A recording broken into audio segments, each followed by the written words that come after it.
Hello and welcome back to The Great Ace Attorney Chronicles, the second game otherwise known as The Resolve of Yunosuke Naruhodo. So, we are still in Chapter 3, The Return of the Great Departed Soul. And we are about to start investigation. So, let's get started now.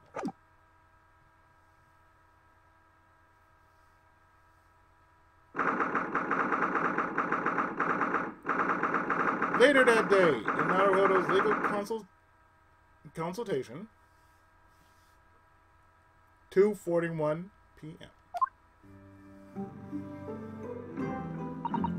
Oh, this room, it's been too long. It hasn't changed in the slightest though. That has been some 6 months, hasn't it? That's a long time for things to stay so familiar. I didn't know when you might return, and I wanted everything to be as you left it. But it has been some 6 months, it's true.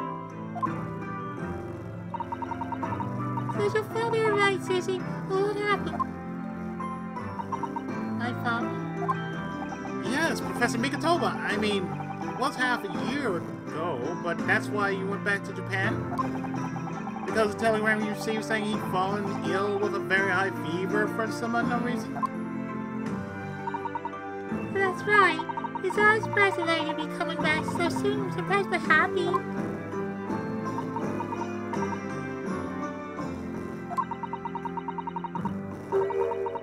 I think I wrote about it in my letter to you, that it was all a trick. My father's in fine health, and I'm obviously very relieved about that.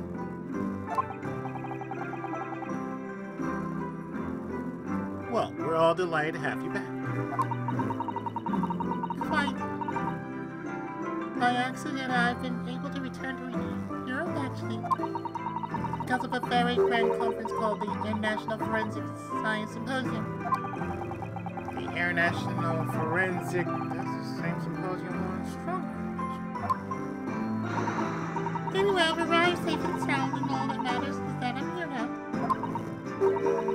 After all, I haven't yet fulfilled my promise to you, Iris. You must tell us everything that happened while you were back in Japan. That's right. You must tell us everything that happened to you while you were back in Japan. Yes, of course I shall.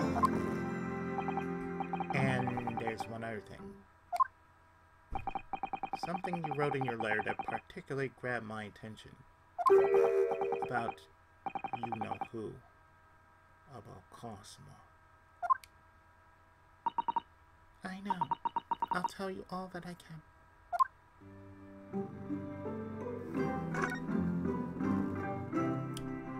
So, what's up, girl? When I first arrived back in Japan, I really thought I'd never be allowed to return to Britain. But curiously, after that awful trial at the Supreme Court, Father's mood changed entirely. Awful trial. Oh, yeah. For the murder of Giselle Briggs. Oh, you dressed as a man then, didn't you, Susie? Oh, well, yes, it's women off the wind in the courtroom. I had no choice. She pulled a Mulan. Wow, amazing. I wish I'd seen it. Don't you, Luna? Yes, I suppose so.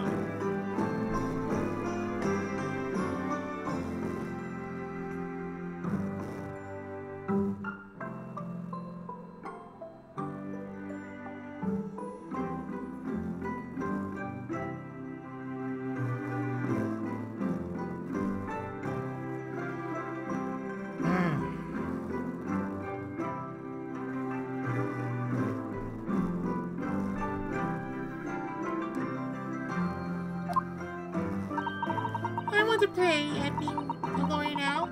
I could wear a false mustache, maybe. I don't think any mustache could hide that fact that you're just 10 years old. And there's something else I've been wanting to ask you, Susanto. It's about the real reason why Professor Mikatoba summoned you back to Japan. You said in your letter it was something to do with that convict's loot we found in Natsume's lodgings? That's right. A very large dog collar we found with the bee emblem on it. Seems Natsume included a drawing of the collar in the report he submitted about his time in Britain. I understand that when Father saw the report, he turned white as a sheet. Why would that be then? Father came to Britain himself, of course, to study. Some time ago now, but he stayed for 6 years. I can only imagine that something must have happened during that time. But he refuses to tell me what it was, then I intend to find the answers for myself. And I've decided that I, for one, won't keep any more secrets. Oh, Susie! That's a very meaningful look Susanto was giving Iris there.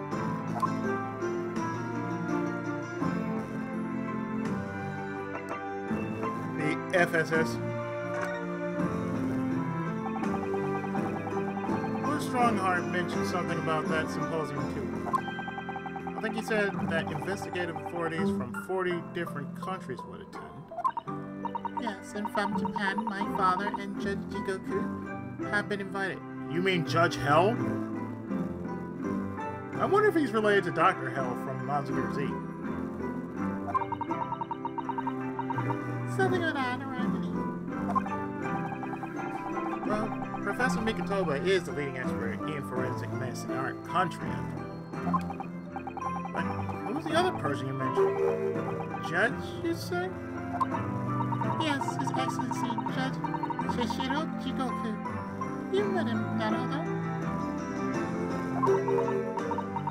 Last year, in Supreme Court, you can't possibly have forgotten.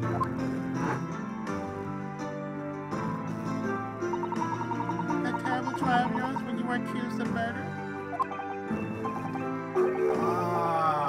Yes, I tried to do that as a positive turning point.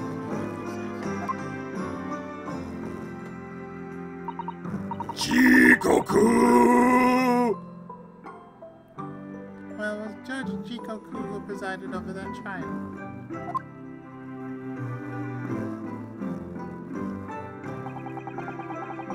If I'm perfectly honest, I'd be happy to never see that man's face again in my life. Well, anyway, as Father was invited to the symposium, he agreed to return me to Britain too. He won't actually arrive until next month, but, well, I can wait. So I pleaded with him, and in the end he agreed to me going on ahead. Yes, about the symposium. Seems as though Lord Strongheart has put in an awful lot of work to make it happen. It's obviously very important. I believe it is, yes. As I understand it, Lord Strongheart organized the entire thing himself. I think he's hoping that by achieving exceptional results, he'll get the job of Attorney General. The most senior position in the British justice system. He's hoping to use his power to create the world's finest policing institution. That's what Father said anyway. Apparently, it's Lord Strongheart's lifelong ambition. Does Professor Mikatoba know Lord Strongheart personally, then?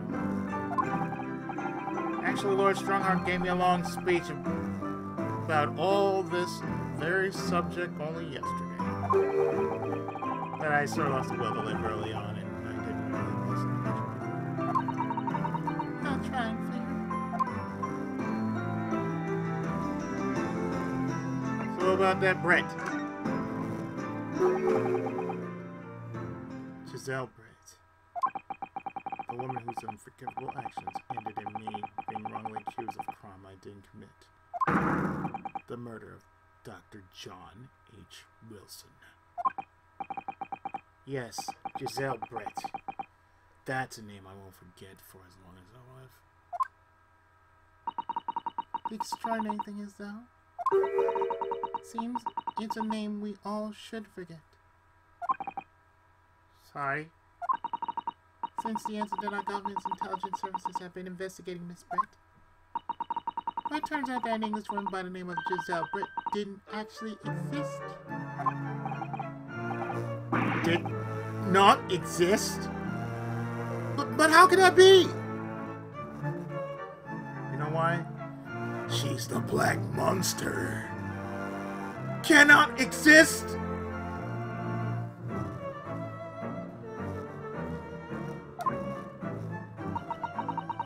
It was a pseudonym. Her real name was Sheen. And she wasn't a visiting student either. That was a front. Front? Who on earth was she then? Miss A. Sheen. Asian. Her name was Asian? Oh, Capcom really wasn't trying with this one. Good lord.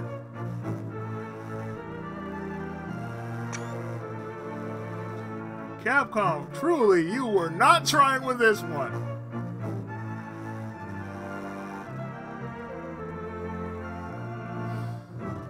Boy, that is right up there with Freeze Cracker. I'm telling you. It's like you're just not wow, just I'm sorry. Capcom, what? Miss Asian?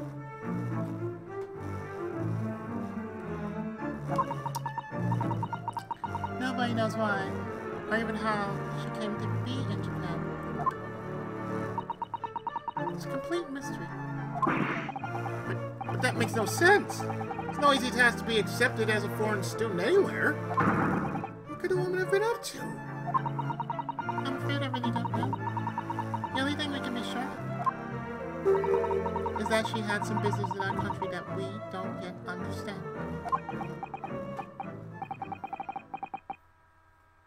And now she's been killed.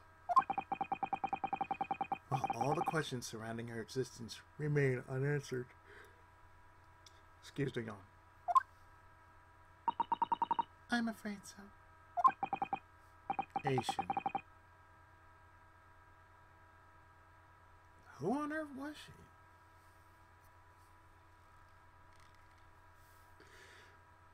Oh, the jokes. I swear, Capcom really was not trying. Now it just makes me want to play the original version to see what her actual name was. So like, I'm sorry, Asian. She was Asian. Well, yeah. Yes. Who on earth was she? That's a good question.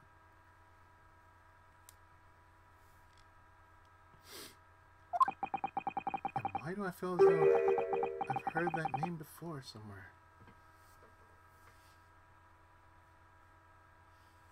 Dahlia Hawthorne.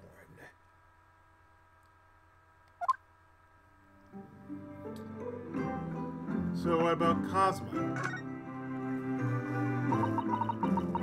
After my friend raised her, the reporter who actually killed Miss Brett said something very strange.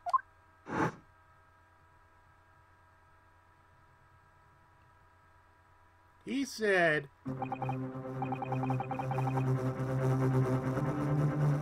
I know the truth. I know you had a hand in what went on. In that visiting student's fate.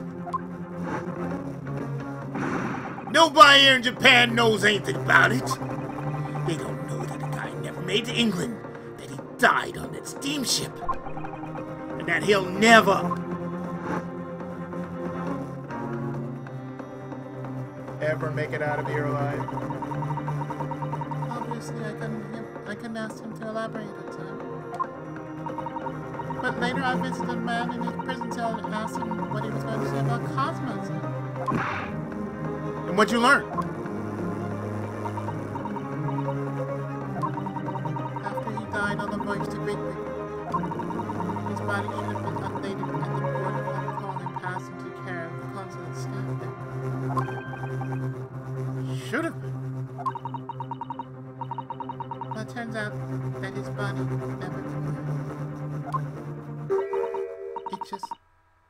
disappeared.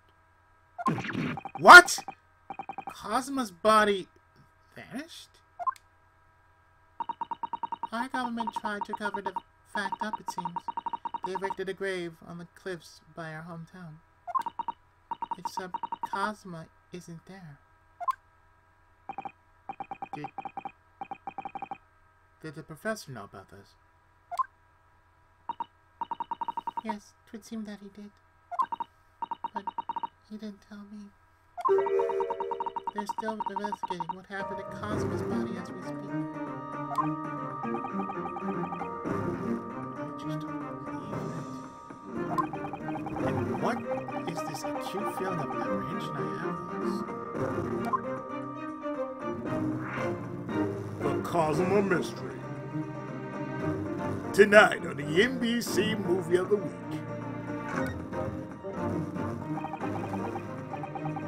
Thinking back now, some of the things that happened on SS Booyah were definitely strange.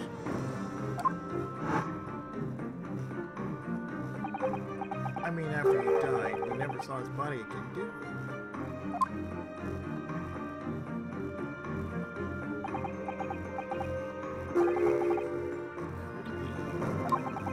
Could it be that he's actually still alive? Stop it, Naru! Hold on. It's too much to bear. I'm sorry, I didn't mean to. Just thinking about the possibility pains me so very much.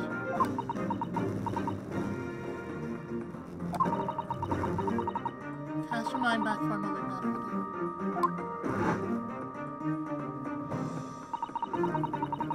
When Cosmo was discovered, Mr. Soames was there, wasn't he?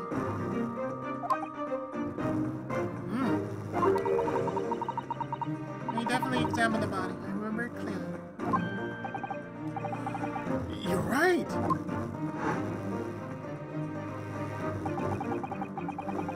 So if Cosmo hadn't actually been dead at all, it could mean that Mr. Soames had lied to us. But there's no reason why he would possibly have done such a thing. I suppose that's true.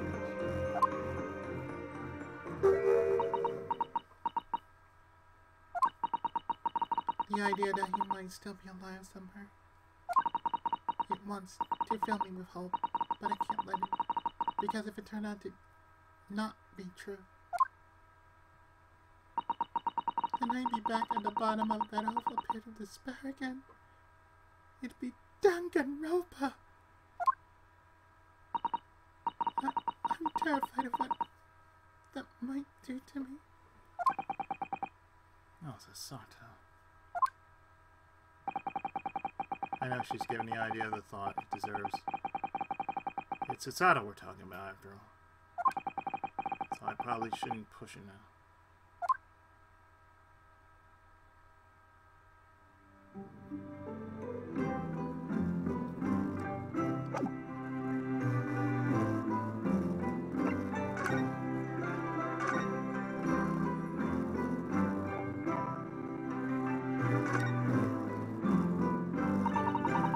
About a year ago now.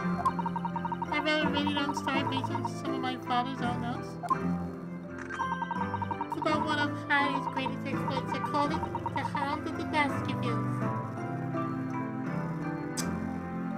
I've heard that story. I'll probably see it in an episode of Sherlock Holmes pretty soon. That's what I've been watching on this one. If I were to look at it, yes, I'm actually doing this right now.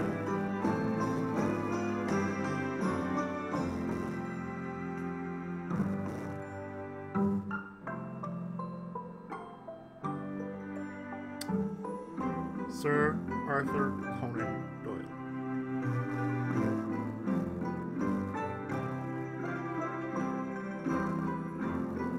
One of the many books by Sir Arthur Conan Doyle. In fact, you know, Sherlock Holmes, or Sherlock Holmes, in other forms of media, there was no anime by the name of Sherlock Holmes based off Sir Arthur Conan Doyle's masterpiece. In each one of these episodes, there were 26 of them. They are technically based off of each of his short stories that featured the detective. On YouTube, on the TMS Anime channel, they have all the episodes.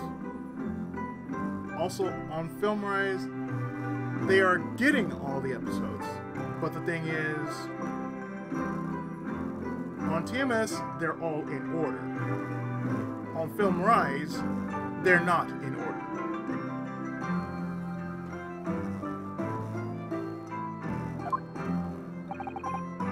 But then Mr. Soames forbade you from publishing it and put the manuscript somewhere else nobody could get their hands on.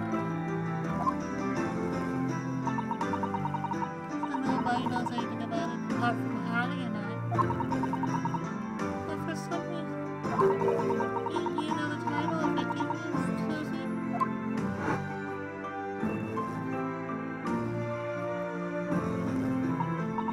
Oh, so exciting! The Hound of the Baskervilles. I should love to read it.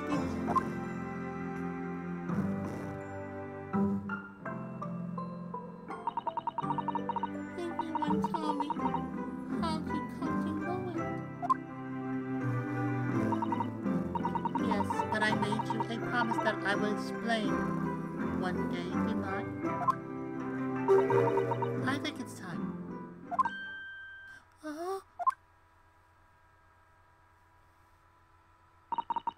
I'm only sorry I had to keep it from you for so long, Iris. The Hound of the Baskervilles. It was completely by accident that I came to know the title of your manuscript, Iris. It was a short while before we left Japan. I was cleaning Father's study and I saw something on his writing desk. A large box of papers. There was a label affixed to the box that was written in English. It read, "The Hound of the Baskervilles." What? My Baskerville story!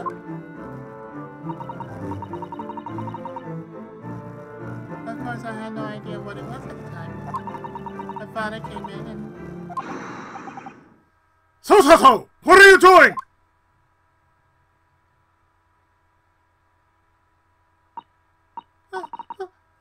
Father! Did you look at those papers?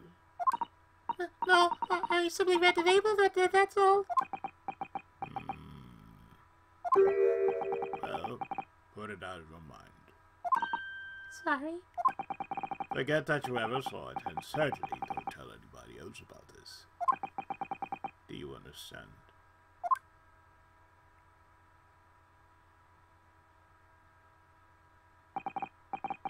But what was Iris' manuscript doing in Japan? I have no idea.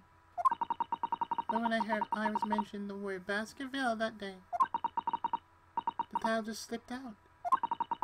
I would never have guessed that it was an unpublished account of one of Mr. Soames' exploits.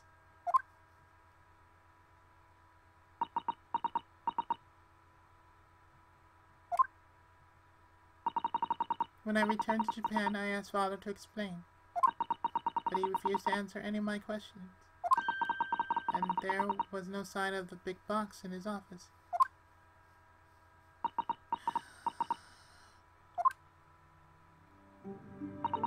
That's really all I know about it. I've no doubt that Father has a very good reason for being so secretive about it, but still. I made up my mind to explain myself to both of you.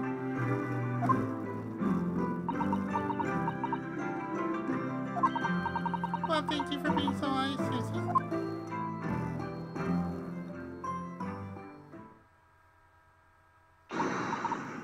So, no, I'm ready to start investigating if you are. I've committed every detail about the case to memory. And Iris has told me about the disturbing happenings at the Waxwork Museum as well. So you're fully abreast of the situation already, Susanna. I expect nothing less, to be honest. I would think our first port of call should be to investigate this Mr. Trevor.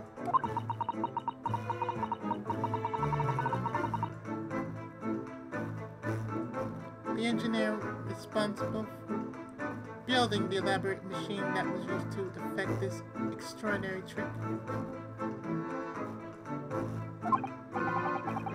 Yes, conjurers of sorts, by the sound of it. Well known in the fields of science and magic. Then we need to go and arrest him. Well, yes. He must know the truth behind this case, so I agree. We really do need to find the man. Sounds like he's tracking someone down. Which is a job for the police. Or a great detective. Are we supposed to guess who she might be thinking of? We don't have much time, so we need to get started straight away, I think. Good idea. Well, best of luck then. Oh, you're not coming today? I'm going to Brixton Road shortly for the art market. But let me know later how you got along here.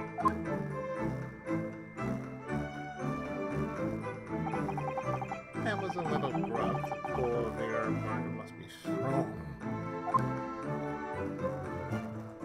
She about to get that.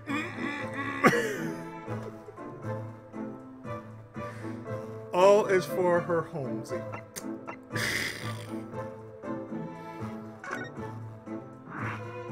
So a new location has been added. The prison.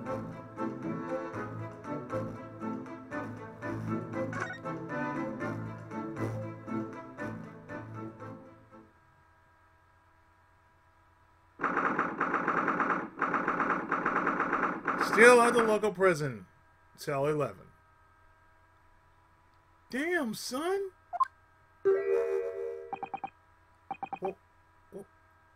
What's he doing? Oh my! The whole wall of the cell's covered in mathematical equations. And he's still writing more now.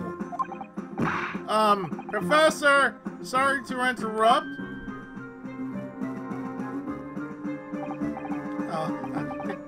Mr. Naruhodo, and who's this young lady?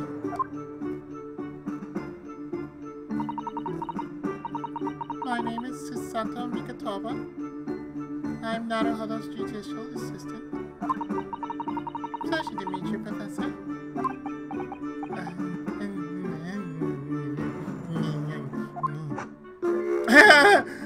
Oh, if only I met a fine young woman like you sooner! This would have been happening. No, that's not logical. That makes no sense at all. Oh dear, I'm sorry for my presence here upset you. He's never seen a woman before. I owe you an apology too, Professor. I didn't manage to deliver what I promised you I would in court this morning. Oh, no. The whole thing, the whole miserable affair, it all happened because I've been such a complete and utter clot! Professor Henry, what have you been working on in your cell?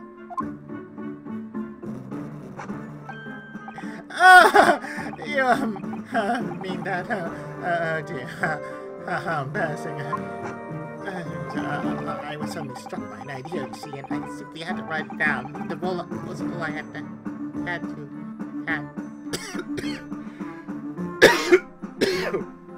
I see that! Oh, some new hypothesis? Something to surpass super high voltage instantaneous kinesis, maybe? No, actually, this is my autobiography. Your brought him back. How I was diddled and fiddled by Albert Hamray.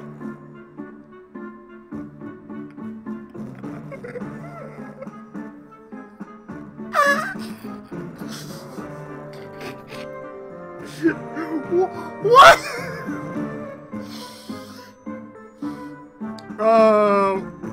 Are you sure that's what? I'm sorry, what? What?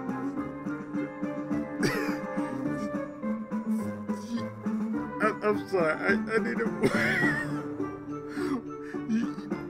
This title! This title right here. This title.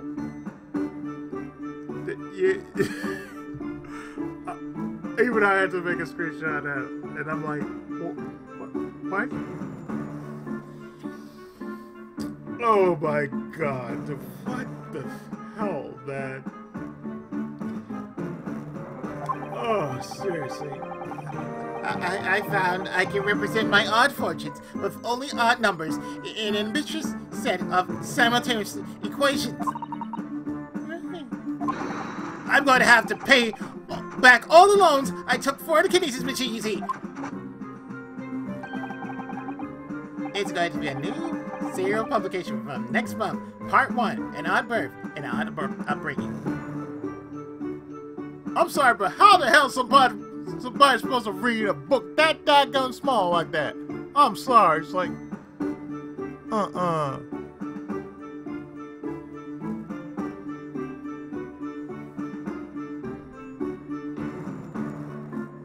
And he's so proud of it. He's like, This is my book right here. I'm sorry, but you're gonna have to be squatting really, really close and have to look at this thing really up close. That print better be stupidly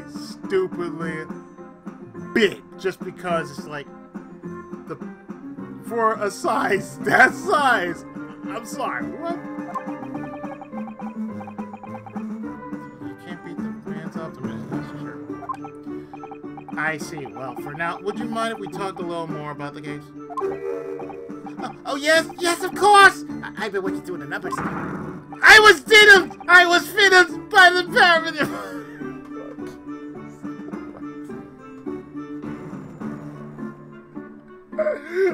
You were what? And you were what?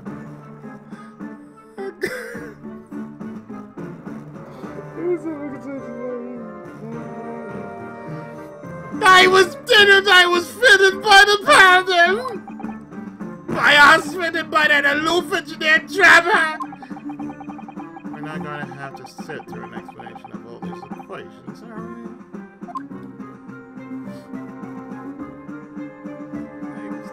I was fiddled, and then I was diddled and fiddled and fiddled and diddled.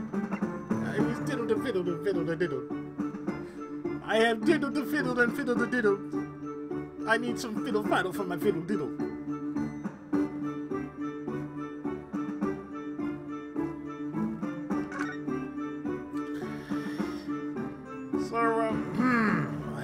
So, let's talk about the engineer.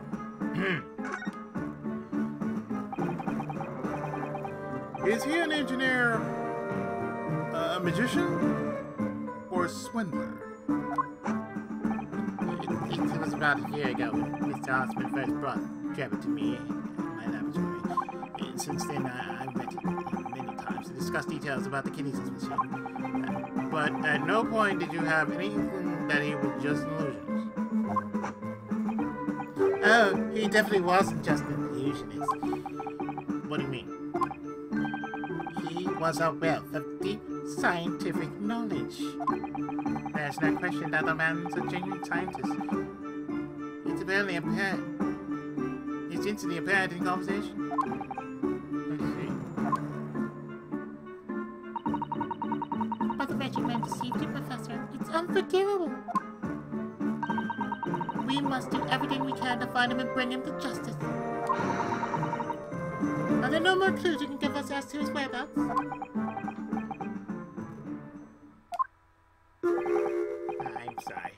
We only have discussed the kinesis machine, nothing else.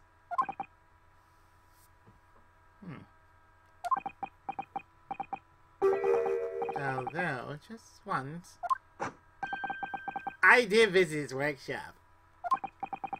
What workshop? Trapper's enormous fabrication laboratory where he constructed my great machine. Yeah, I know, right?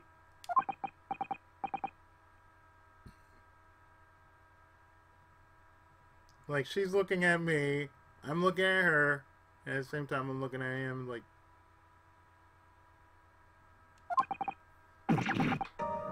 Why didn't you mention this before? Not Trevor's workshop. There's a chance we might find that man there.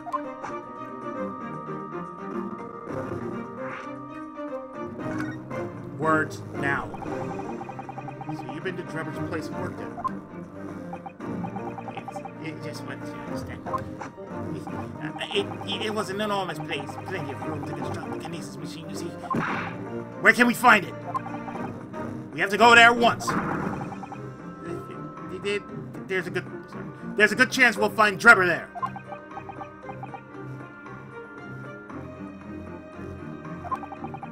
Well, yes, definitely. I'm sure you're not going to want to hear this. But I have absolutely no idea where the workshop is at all. I'm so sorry! I was more than half expecting that.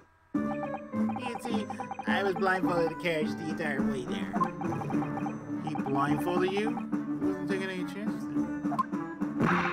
But the place was incredible! Pinnacle of modern engineering! The oil he used was very best special French machine oil. That's impossible to obtain in Britain. The indescribable scent of that poisonous oil. Perfumers across the world should forget their secret formula and use that instead. What do you think, Susanna? Eau de Macanaire for your next birthday? I never used any kind of perfume that although I'm not sure I'd like to start with that. I don't suppose you know even part of the workshop's address, Professor? You don't have a business card for Mr. Trevor, for example? Man was very cautious. Yes, I do! He gave me his business card once. It's right here, look. Enoch Trevor, engineer. What? Let me see that.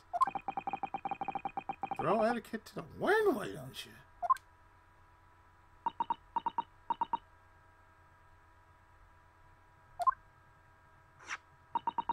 you? Enoch Trevor, engineer. I'm afraid that's all it says. There's no address. No? Well, I can't say I'm surprised. So, this could be useful.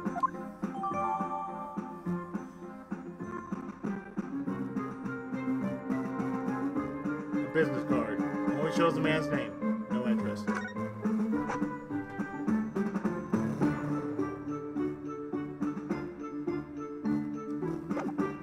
Thanks, man.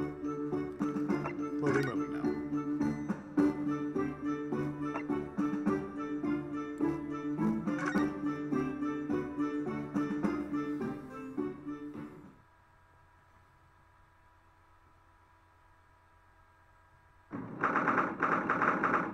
October 23rd, in the British Supreme Court. In the office of Lord Chief Justice Strongheart. Oh, who's standing beside Lord Strongheart? I wonder. I've never seen her before.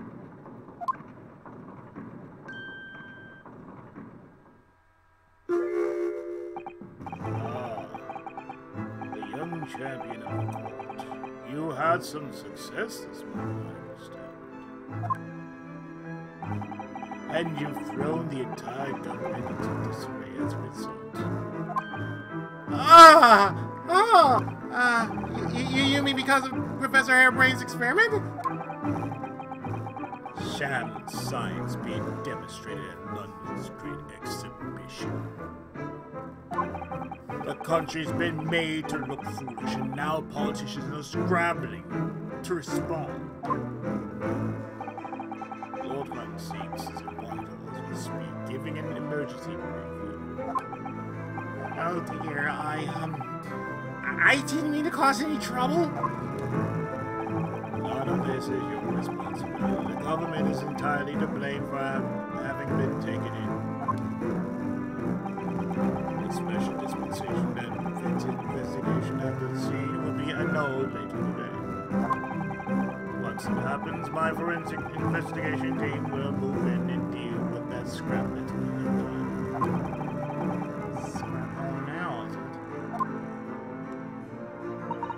Until later then, Lord Strongheart. Yes, thank you.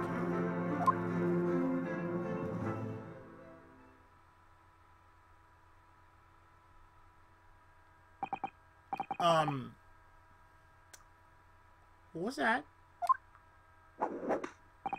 That was Dr. Courtney Scythe, Scotland Yard's esteemed chief coroner.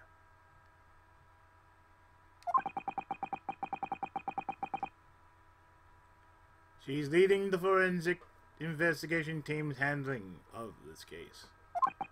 She was just delivering a report about the victim, in fact. Oh, I see. About Mr. Osmond. Following the outcome of the trial earlier, I asked the coroner's office to reevaluate his findings. I don't have the time to tell you what she concluded. If you want to know, you'll have to ask her directly. You can find her in the forensics laboratory. Ah, right. Now, what were you here to see me about?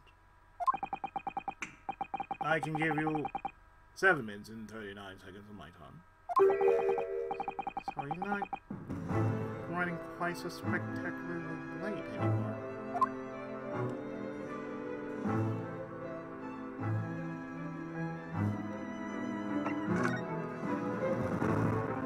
About the team. What exactly is the forensics investigation team you mentioned before? The British Empire's police force must become the most exemplary in the world. For that to happen, it's imperative that we embrace forensic science and everything it has to offer. I first created the forensic investigation team a year ago now, unofficially, of course, to pave the way. Goodness, a year ago? At next month's symposium, I intend to present the results of their work to the world. Once I do that, the House of Lords will be powerless to oppose the creation of a full-scale forensics division. And once that happens, the position of Attorney General will be mine. And criminals will suffer too. What do you mean? For too long, those scoundrels have made a mockery of our legal system with false evidence and bribes. But London's scum is about to be rounded up and burnt in the fires of hell. I intend to see it personally. By creating the finest police force the world has ever known to protect our honor and our future. Look at those eyes. He means every word. Those eyes about ready to kill a man.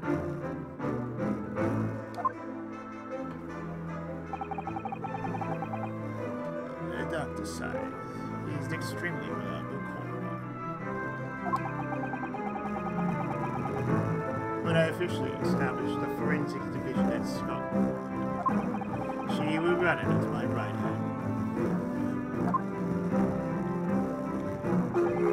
Now then, speaking of the symposium, Miss Mikatoba. Yes, my lord. Your father should be on the high seas as we speak, making his way here to represent the Empire of Japan. Yes, that's right. I understand he will arrive at the beginning of next month. Are you acquainted with Lord Strongheart? With Professor Mikitoba, I mean. It was many years ago now, but yes. I remember Dr. Mikitoba very well.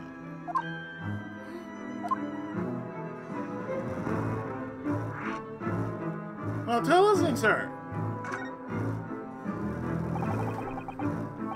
If my memory serves, it was some 15 years ago now that your father came to Britain as a visiting student.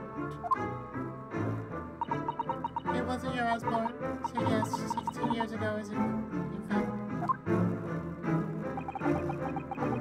Mikitoba was a young practitioner of forensic science. Jigoku accompanied him as a young promising judge. The punctiliousness and politeness of the Japanese at the time impressed us greatly.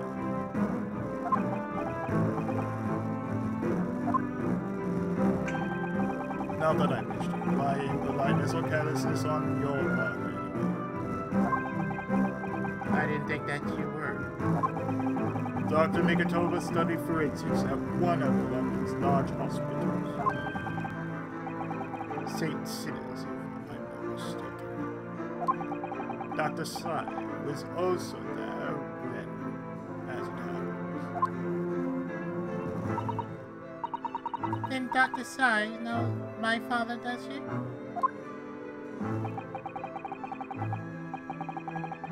She was a young medical assistant at the time, so I doubt their paths crossed regularly. But I've no doubt they knew each other superficially. After all, Dr. Mikitoba was here studying his subject for some 6 years in total. 6 years? That's a long time to be studying abroad, isn't it? I lived with my grandmother in this case. So he left his newly born daughter behind and went overseas for 6 whole years. It's a rather turbulent time at home.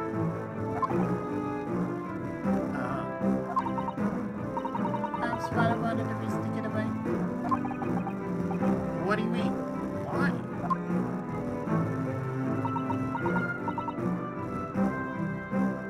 Probably didn't have the time.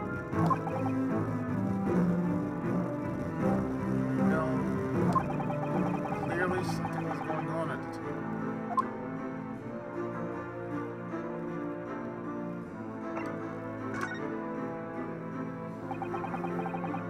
I wanted to ask you about Lord Von Zieks, actually. I heard that his older brother was killed some years ago. By a mass murderer known as the Professor, who targets nobles and royalty. Is that right? You Japanese are thorough. You've done your research well. Yes. And you could say that it was that very incident that gave rise to the Reaper. What? Why? When his brother, Cleet Von Zieks, was murdered. It was just after young Baroque had graduated from the University of London and became a prosecutor. When obvious criminals who managed to evade conviction in court started disappearing, rumors quickly spread throughout the capital. Londoners started to say that wherever Baron Von Zieks went, the ghost of his dead brother wasn't far behind. Oh my word. So Lord Von Zieks isn't the Reaper. It's the ghost of his brother?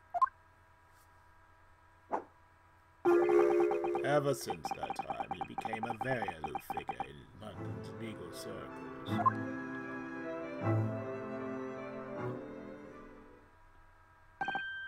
Oh yes, Lord Strongheart. Go ahead. It's about Professor Harebrain's experimental machine. We'd like your permission to examine the remains, if possible.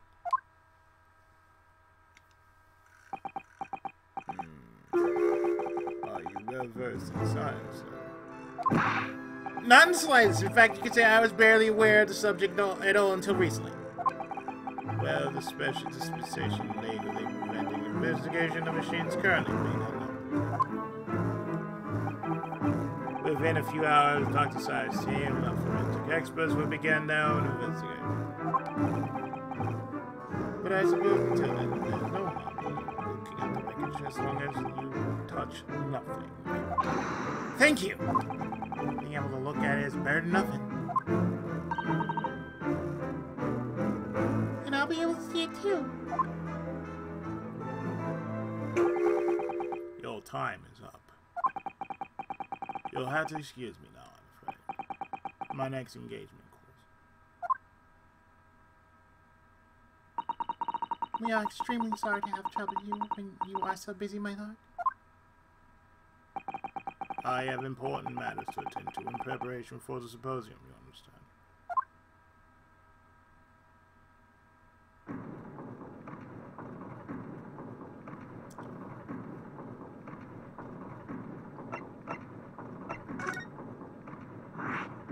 A new location has been added.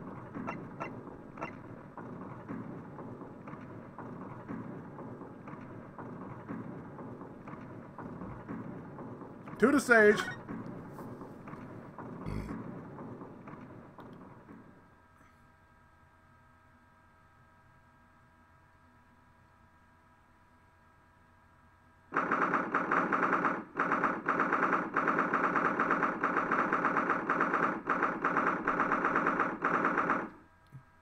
The exhibition grounds, foot of the Crystal Tower.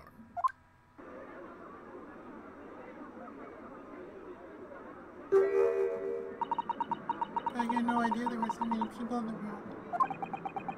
I know what you mean. It's really packed here today. It feels as though it's taken us 2 hours just to make our way through the crowds to this point.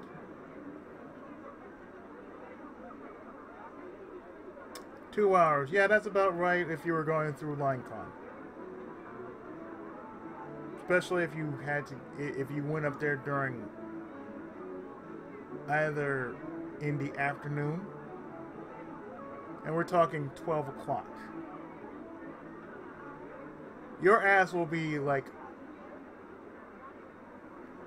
two things at this point. You will either be melting because of the heat of the sun, or you'll be thirsty because you simply forgot to bring something to drink for the long wait that was ahead. That's the reason why I decided whenever I was going to AX, go in the evening. 3 o'clock, 4 o'clock, that's when the line moves. Once that moves, you get in there, you get your stuff, and you get the hell up out of there. How's it? I shut my brain down, so I really didn't notice, to be honest. Gosh, I do wish I had your absence of mind sometimes on Idlewater. There you are! I figured you lot would show your mugs before long.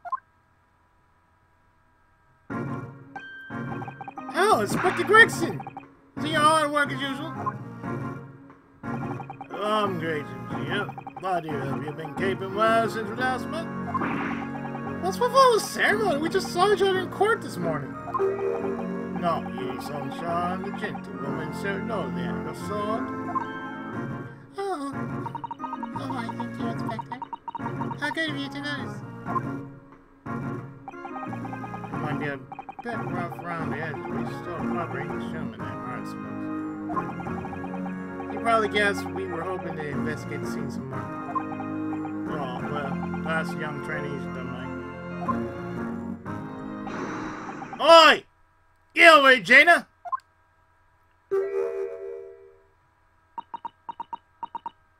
Preoccupied with a puppy.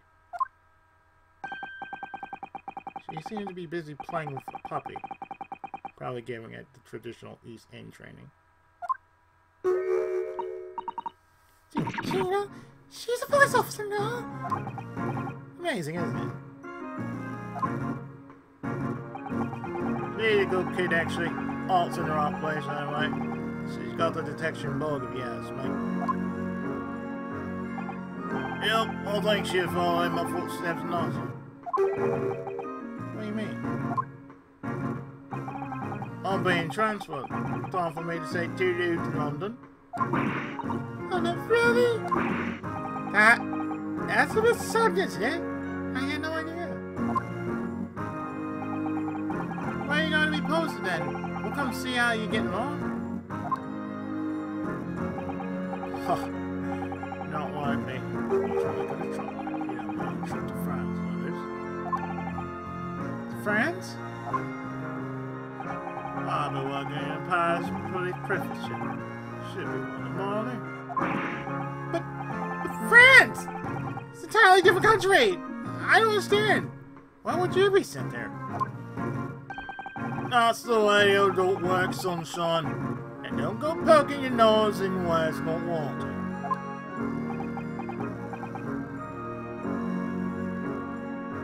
I'll be hiding my French ones now. I'll maintain to take the kid with me when I'm done. What? You're taking Gina to Paris? Oh, can't leave in London. Who knows what will become of her? I suppose it's worried she'll slip back into slipping her hands into people's pockets and purses. I don't think he's worried about her pickpocketing. I think he's worried about the reaper. Oh, of course. So that's playing on Inspector Gregson's mind too, isn't it? Anyway, I haven't mentioned any of this to Gina. Say, don't go blout me, you hear me? No, of course not. I want to keep that Darwin Diva slipping along. So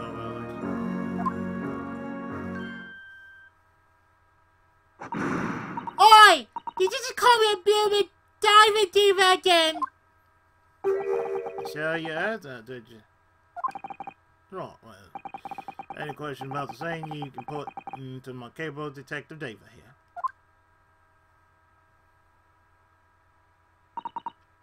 Alright, your edibles. Inspector Straw's in charge here now? I suppose I better keep my word and not mention anything about pie. So, Gina, you got a new dog, have you?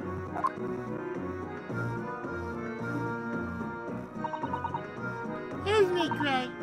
That was nice.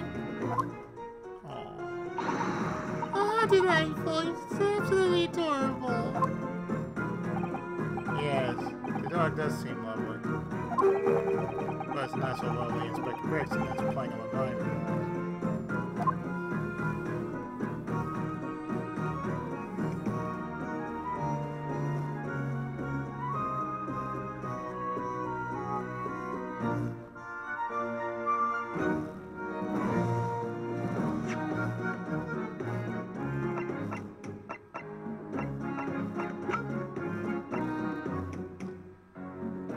You know what? Let's examine this thing.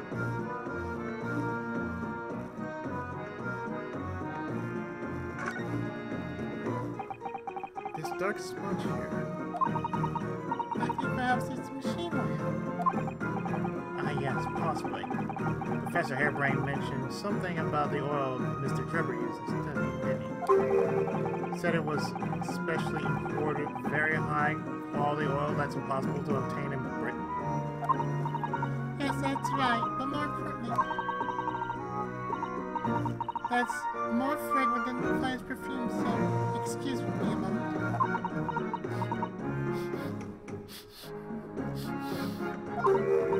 Oh, it doesn't appear to have any scent at all. Don't worry. I expect that's just because there's more... Don't worry. I expect that's just because there's such a tiny amount of it.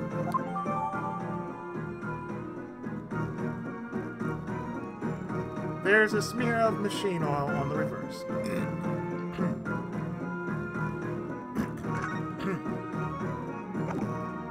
Best to get that out of the way, too.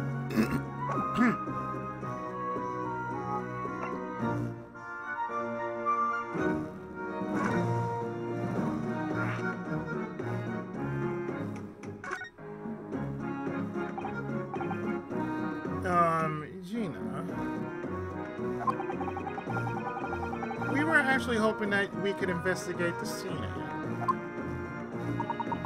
Yeah, alright, if it's around here, you can do what you like. Oh, that's alright, is it? I'm gonna be playing with my new friend there. Ah, yes, Toby.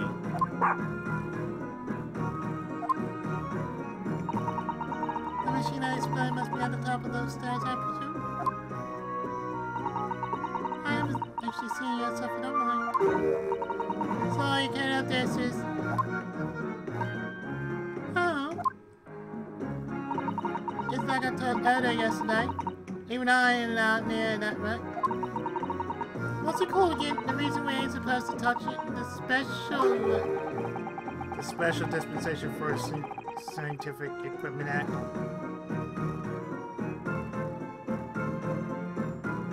That what you're thinking of? That's the one. That's why only them not allowed to investigate it. What are they called again? The forensic The forensic investigation team. That what you're thinking of? Oh, that's the one, yeah. But in the case that the special dispensation has been lifted, I'll think so. Don't really care to be truthful with you. You're still supposed to get permission from some big league there, as far as I know. What was his name again? Lord Strange? I'm not sure that's quite right. I think you mean Lord Strongheart, perhaps? But that's the one, yeah! Apparently he's always watching the time or something. Actually, we've just recently been to see Lord Strongheart. Eh? You what? You met him?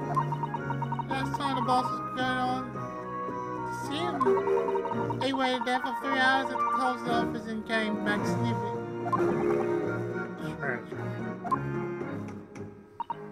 Well, Lord Strongheart has given us permission to examine the scene as long as we touch nothing. Oh yeah? Honestly. Alright then, go ahead. If it turns out you're lying, it'll be the boss that gets it. You never eat a night ship again in his off. So, is this all this is a bubble, yeah? I'm sure everything will be fine. That really would be tragic. Alright then, downstairs off we go. Oh, thank you, Gina.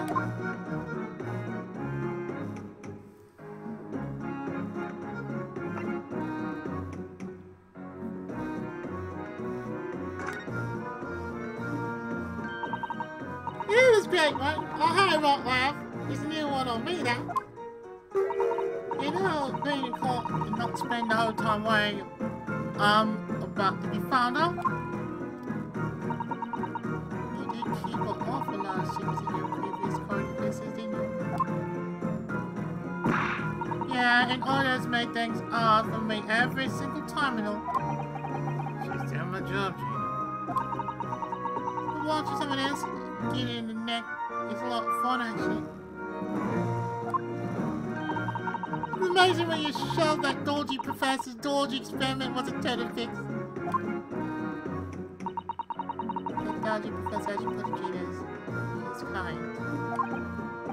Yes, I'm starting to wish she wasn't. It's possible for your cipher, set off to do the impossible. But what do you mean?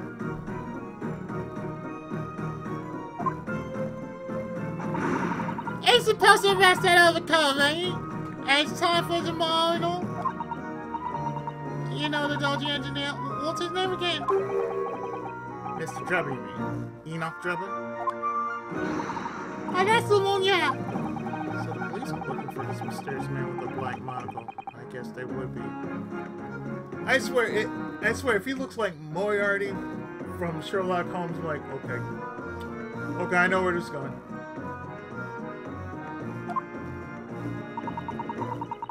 Putting too much on a boss if you ask me. He's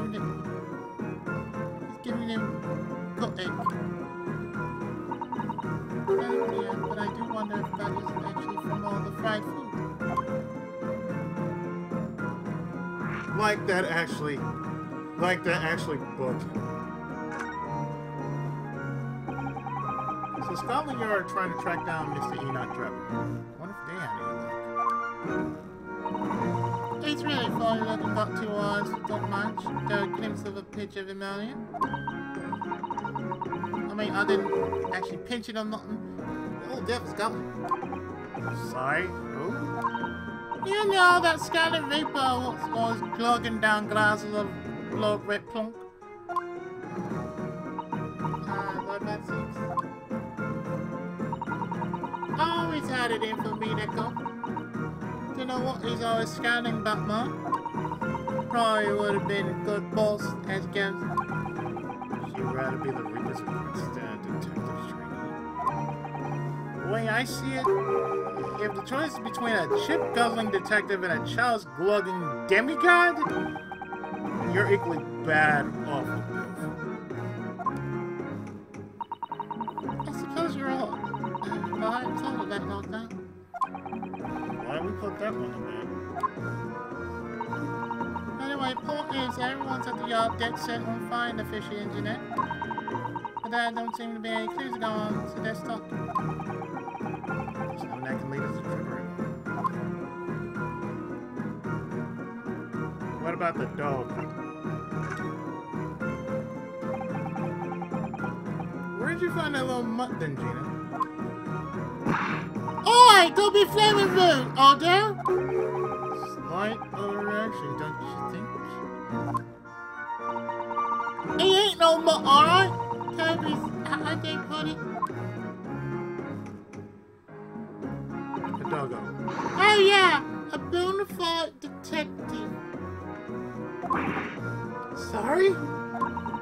We'll give him a proper time and everything. It's Chief Inspector Toby to you.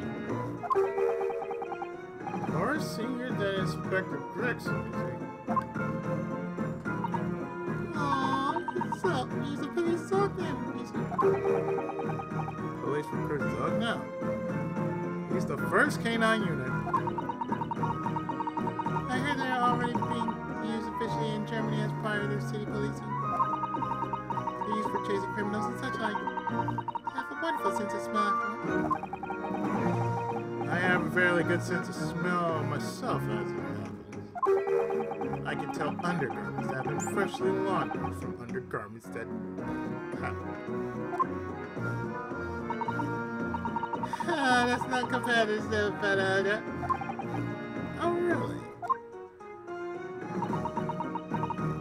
Going to what the boss said. Once WA's got a good whiff of your drawers, he can chase that scent to the other side of the world. Oh, damn. What?! To the other side of the world? You mean he can swim? Not at all. I think you may have missed the point by a rather wide margin. I just can't believe this little dog has such an incredible skill. I'll tell you, I know there's going to be more and more dogs doing their bit for the police in the future. Yes, I agree. And thus the canine unit was born this day. Right, one of these days, there'll be barking orders at us, not the other way around. Ha ha. Sorry, Gina, I don't think I agree with your vision quite that much. Well, anyway, whatever you think about that, W is Britain's first police dog. Might have done these in the other day. Somewhere just chucked them out on the street. There you go. I knew she lifted him from somewhere. Oh, Gina, you're such a kind heart, so aren't you? The children and the animals. A friend to all of nature.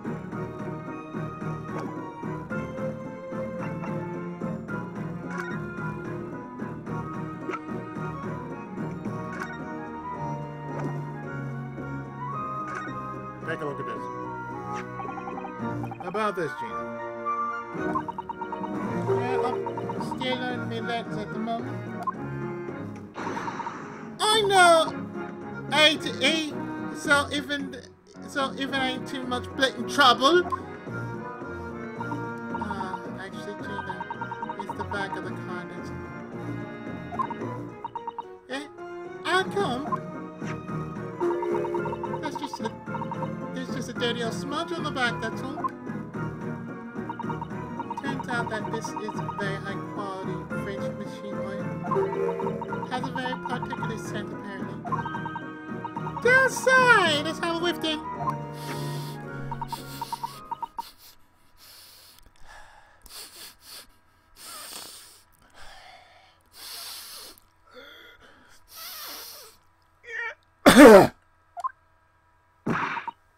You sure I don't smell nothing? No, we didn't mean that. You should smell it. Alright, you me Toby.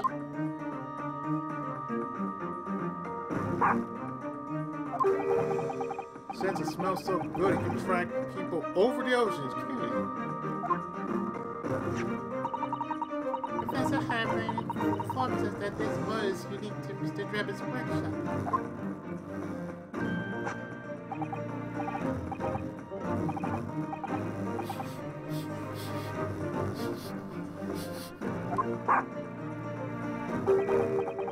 I think he's picked up a scent.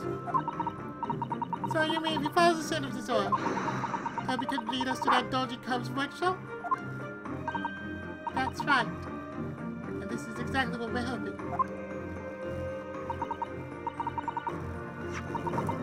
Alright, then. We'll give it a go. I'll just buy that. Wait, when did you... If I can lead everyone to that Trevor's workshop, I'll be the boss's boss before next week. Oh, yes, Gina. I'm sure you'll be promoted. Poor Gregson.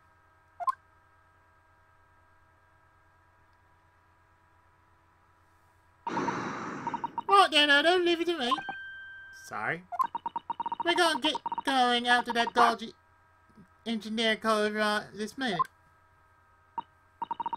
But hang on. Someone's supposed to be on guard duty here all the time. I'm afraid we can't help. We need to get on with our investigation as well, Gina.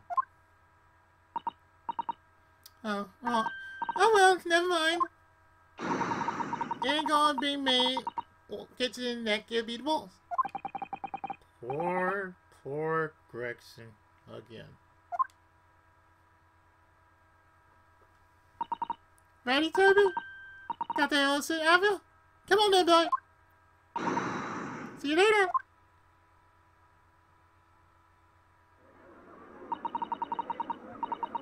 I do hope that the scent of oil leads them to that swindler's workshop. Yeah, I hope so too. Ideally before the dog swims across the channel to France.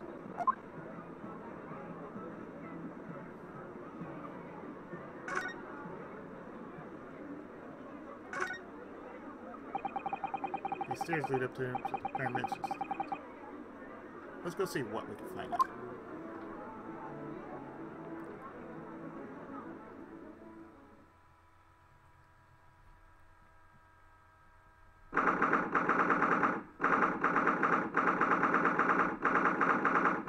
A few minutes later, at the experiment stage.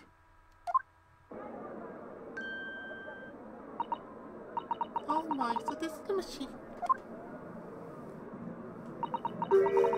that was used to see people undertaking instantaneous kinesis had taken place.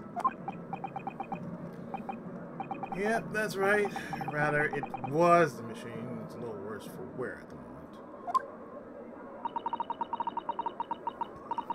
What ordinary lengths Professor Harbrain went in order to obtain the research grant? No. The professor was tricked as well. He didn't know anything about it. Yes, of course. It's amazing though, isn't it? The scale of the whole affair is so very British. Right about that. You never see such a grand deception in Japan, that's for sure. Oh, yes you would! Only in anime. look, is it? 116.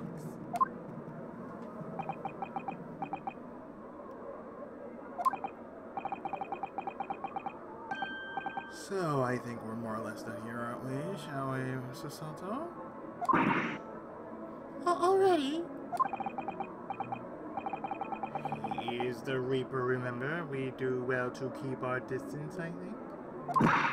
But we have permission to be here from the top. We're perfectly well allowed to investigate this machine as long as we don't touch anything. From the top. Do you mean Lord Strongheart? Exactly. So we can stay here and stare at this wreckage for as long as we like. She could have been at the center of the explosion here. And it wouldn't have bent her steel mill.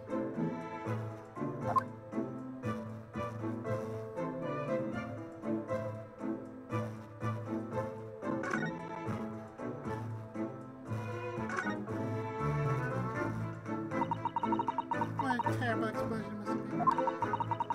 Even the steel girders had buckled and twisted in the blast.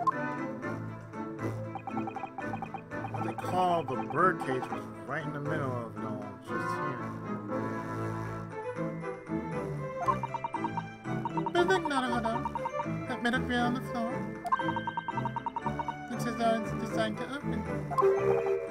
It does, doesn't it? The floor had opened at the precise moment the explosion occurred. The birdcage could have dropped through and disappeared from sight. I don't think there's any doubt that there was a very elaborate hoax, is there?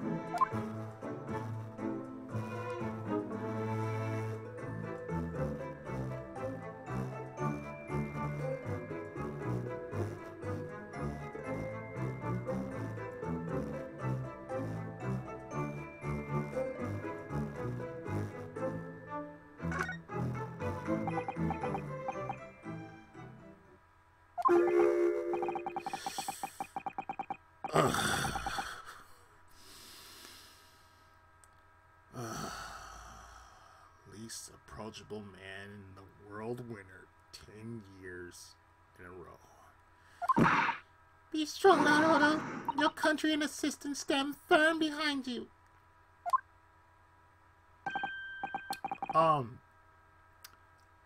Lord Von Zietz.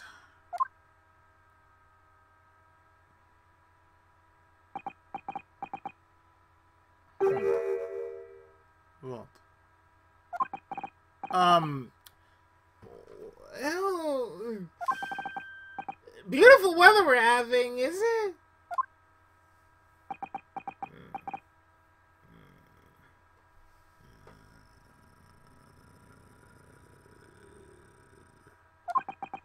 I thought I was making it quite clear that I didn't want to be disturbed. Apparently, you Nipponese are unequipped to read the signs. Oh, I read them. So, what are you doing here? Entry to this area is prohibited. Well, the thing is,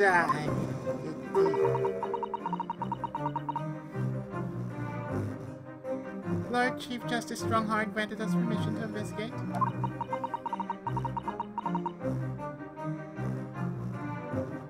On the condition that we didn't disturb it. And yet you've managed to disturb me. Ah! Never mind. State your business then. Come to think of it, there are quite a few things I'd like to ask Lord Von Zietz about. None which, not least, which is that awful case, you know. Nothing to do with this. Ask away, Naruto. You won't know unless you try.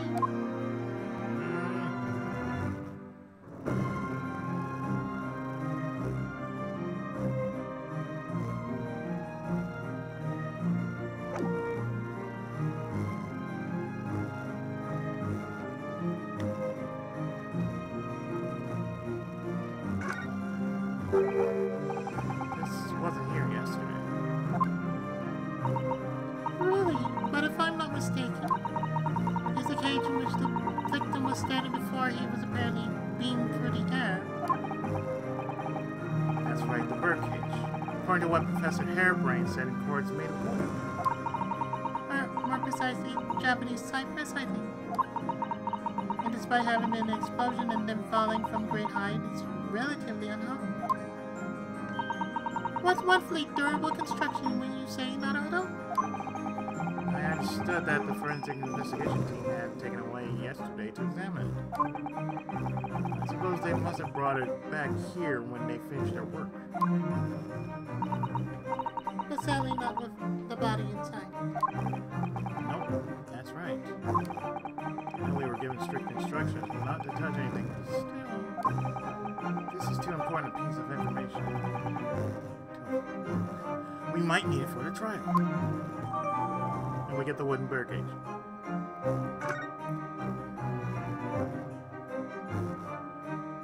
Now, about your brother Clint.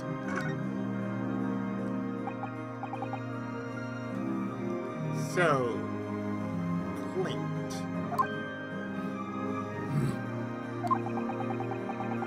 Was the name of your older brother on this game?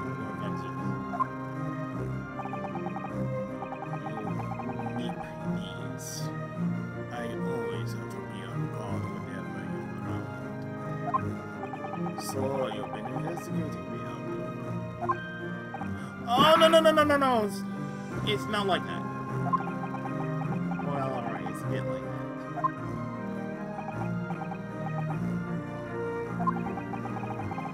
My older brother was also a prostitute.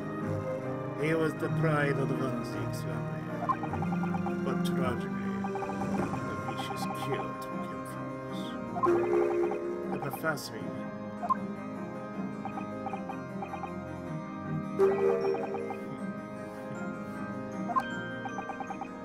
Is something funny? That's the extent of what you discovered. I shouldn't be surprised. Sorry? There's more to it. Lackluster work is very much your trademark, isn't it? Oh, you're too kind. Are you going to tar all Nipponese with the same brush next? So tell me, what's your interest in that historic incident? As it happens, Lord Van Zyx, there's a rather curious case that's come to our attention.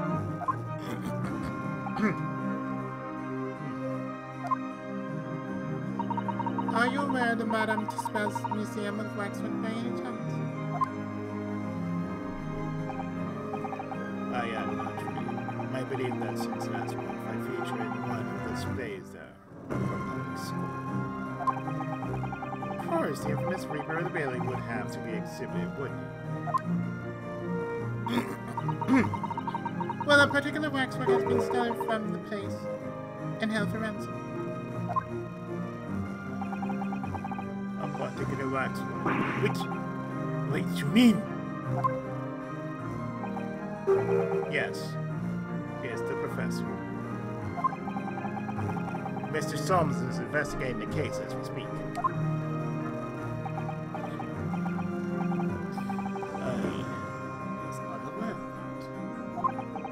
He's turned as white as a sheet.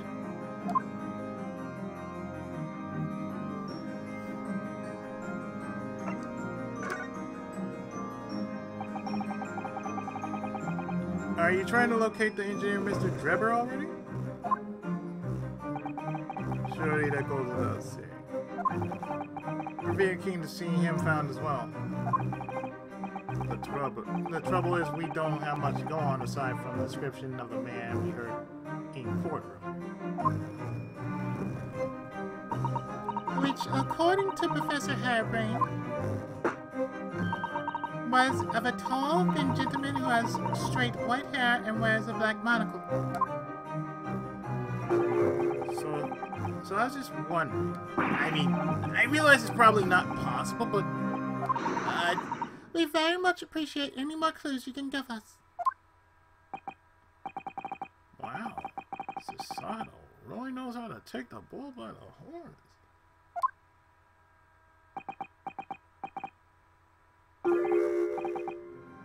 Fine. Why not? I have a photograph of the man here from an investigation 10 years ago. Though it appears he already had that black monocle at the time.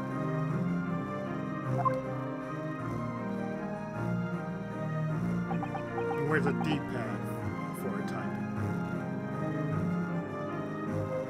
It's not typing. But he wears a D-pad. Douchepad! What? Oh, no, nothing. I was just surprised that you shared that with us. We all need the man's testimony in court tomorrow. Which means we have to do everything we possibly can to track him down in the short time available. So why wouldn't I show you the photograph?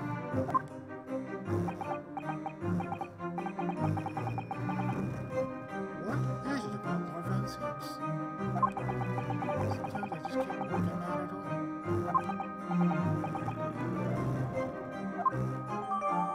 Well, we got his photograph.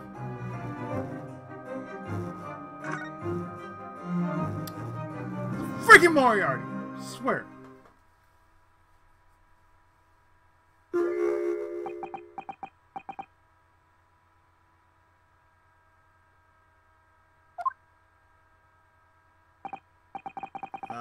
The file I requested for the trial tomorrow. Thank you.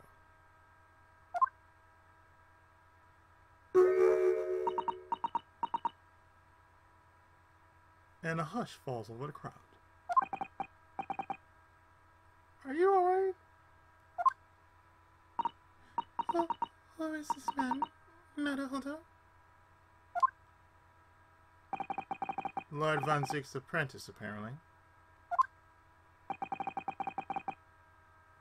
So I'm not the only one.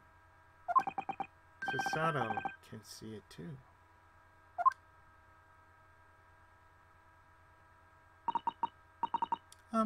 Lord Van Ziek. May we speak with your apprentice for a moment?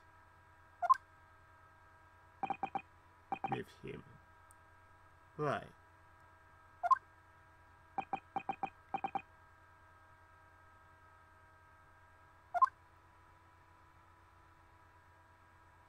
By your leave. It's fine. Kazuma!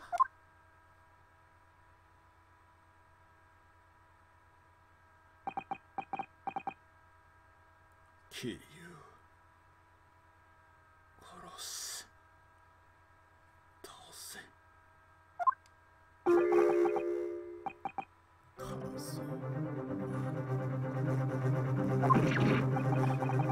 I don't believe it. Your posture, your presence. It can only be. It's you, isn't it, Kazuma?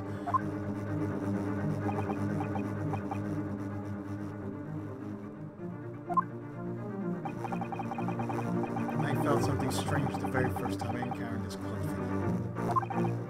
As if I knew him somehow.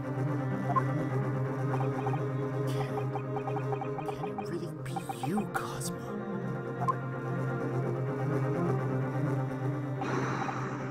Wait! Too late. What is going on here?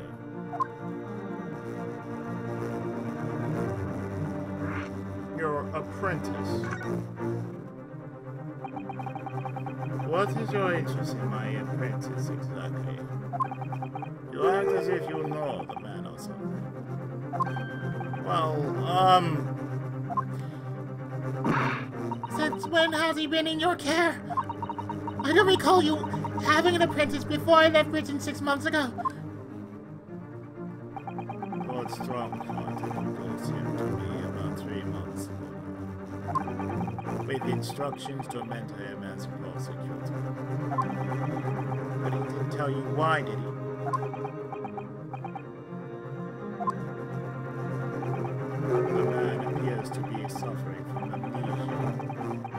forgotten every last detail about it. It has a machine. Tomorrow he will appear in court at my side. What? He is to serve as my judicial assistant unless Lord Stronghouse orders. You'll be in court with what? Now then, unless I am much mistaken, I believe this conversation has run its course. Oh, yes, thank you.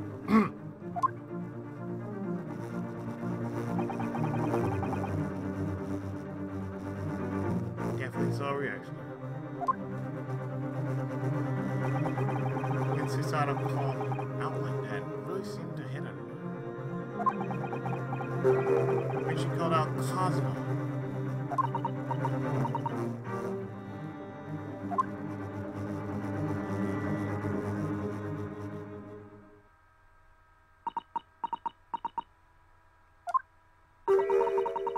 You already met that masked man, hadn't you, Naruto? Yes, yesterday, in fact, at Lord Van Zeek's office. I see.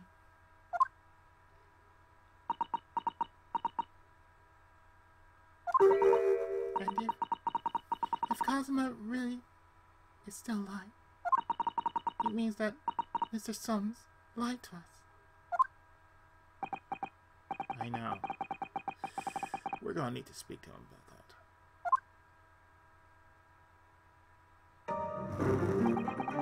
You're going to have to leave. The forensic investigation team are due to arrive shortly. If they find you here, it will cause some problems. What sort of problems? Foreign affairs. Well, we could do without that. Alright, we'll be on our way. Let's go, Susanoo. Of course.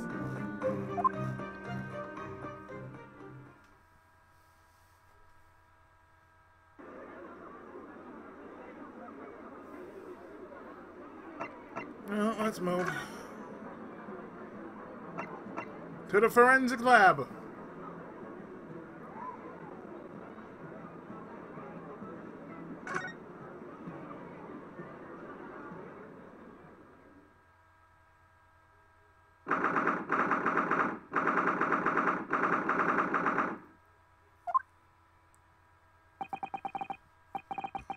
I believe this is it.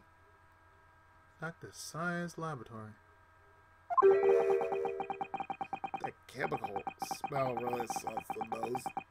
There's plenty to salt the eyes in here, too. It looks as though the doctor isn't here. But we're here now, so we might as well do some sightseeing, don't you think? What a seasoned tourist you become, Susanoo. I could just have a little look around, being careful not to upset any restless souls.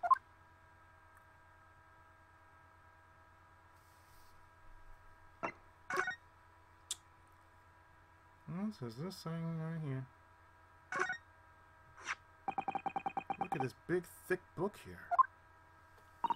Oh, it appears to be an accounting ledger. It's a record of the forensic investigation team's spending, I think.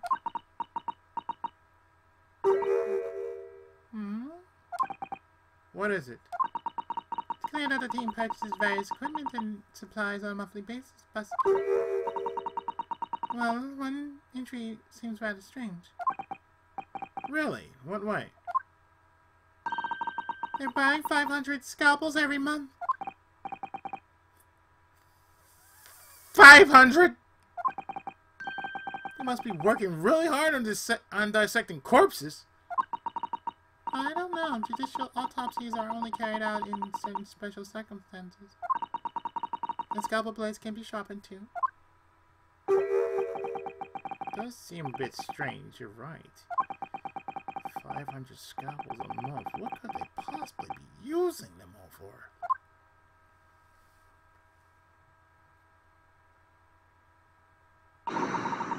What are you doing? Ah!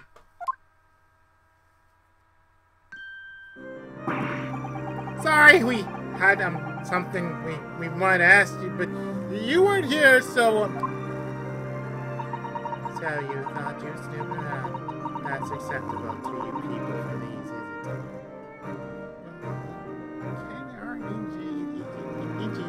It's in our blood. Well, what do you want? Lord Strongheart told us, you see, that it was you who examined the victim's body. Mr. Osmond's body, I mean.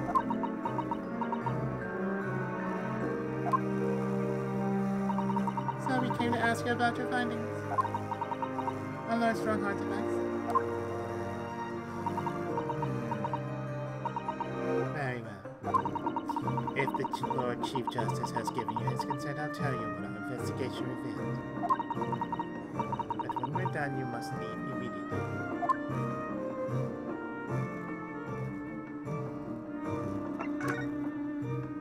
Your findings. So, you want to know what the forensic investigation team determined from its examination of the scene? The victim, Mr. Odie Osmond, who disappeared from the experimentation stage amidst an explosion, and of Mr. Osmond, who appeared moments later partway up the Crystal Tower, were without question one and the same person. That is the team's conclusion. But they can't be right! If it was an elaborate trick, we can only speculate about how it was carried out. Let's see. If two people who look very similar to each other were involved, they could have made it appear as if one single person had switched places, could they? Very true, but sadly in this instance, that was not the case. The man who disappeared and the man who subsequently reappeared was the same person. The fingerprints at the scene make that quite evident. Ah, fingerprints. They're not yet officially recognized as forensic evidence in the British justice system. But one day, they will be used as an investigative aid, as a matter of course. Oh my, but that would mean that the instantaneous actually took place. So, where does that leave us?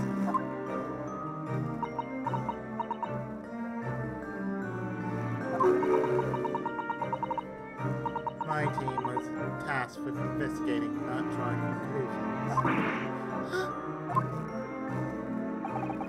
Instantaneous kinesis is impossible, yet the body did move from one place to the other. This hasn't cleared anything up at all. It's made the whole thing even more mystery.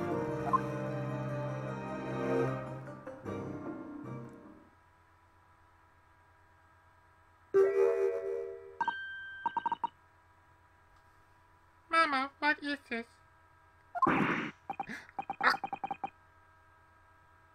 Where'd she spring from? And did you just call the doctor Mama? This is a no idea.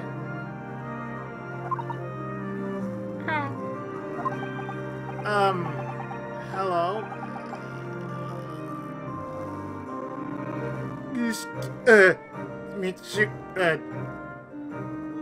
Hajime. Yes, I'm a defense lawyer. You know who? Mama, Yes. can I cut this one up? What?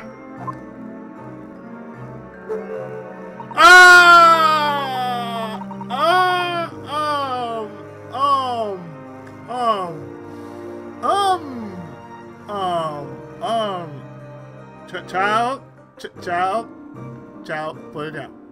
Put it down. Oh dear, put it down, please, put it down. Yes, twice.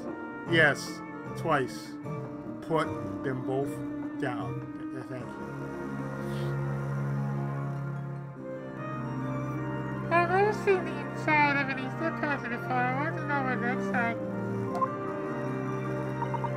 Of course you can't. It's a live specimen, as you may well see.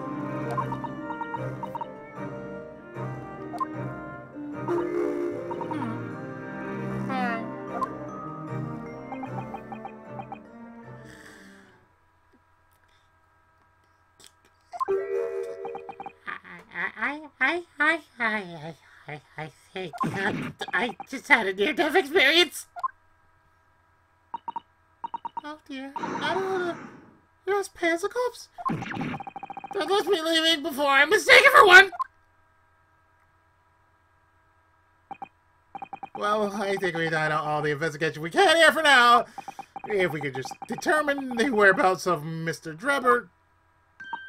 I'm sure Gina and little Toby won't let us down. Now then, do you think we ought to try to speak with Mr. Soms at this point? We have things to discuss and I'm dying to meet him again after all these months. Yes, quite possible he might know something useful, you're right. We ought to find him at Madame Tuspel's. Supposed to be working there as a temporary waxwork exhibit. Yes, I was told me all about his latest unusual venture.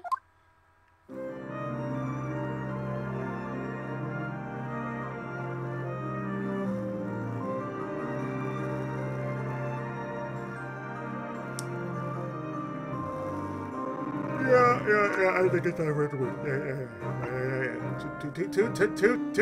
Two spells!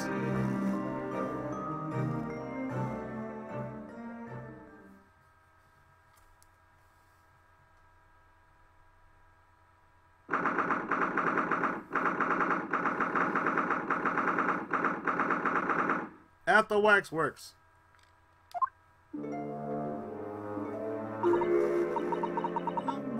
It's called the House of Horrors. I'd like to turn on my heels and go straight home. The confectionery.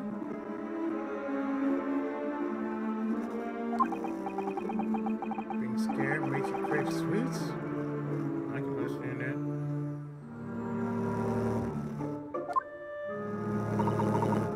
But you know, there's something about that waxwork over there.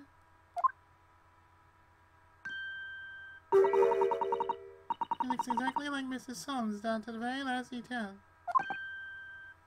Aha! What is it? Oh, sorry. I think you'll find just a temporary waxwork in yourself. Ah, the friend of my dedicated employee. Ah, yes, hello again! Yunosuke. Naruhodo Yunosuke. I must say I'm quite spellbound by the things I do. He is amazing. My precious waxwork's already that way now. Don't me. But yes, the mystery is solved already. Mr. Soms can really engage his brain when he's hungry. So as you can see, he has returned to his habitual duties. Yes. His habitual duties. Hello. Do not disturb him.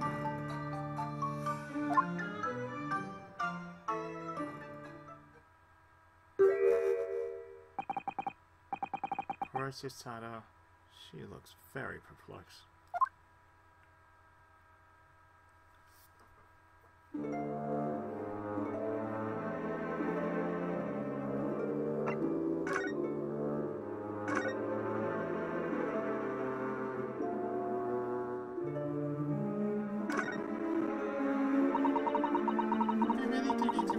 We really do need to speak with Mr. Soms and I am not to see it again.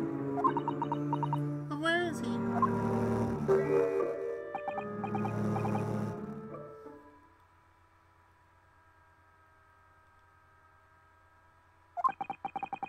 I think you might find that he's quite nearby, actually. Oh, what did... Indeed, my dear fellows, it is I! The world-famous detective. The world-famous great detective at Waxwork, Hardock Sims.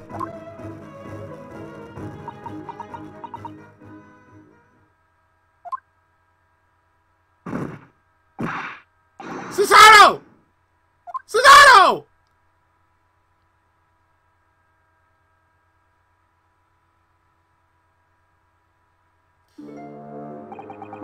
I must humble apologies.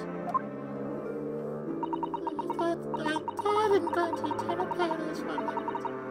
Via London.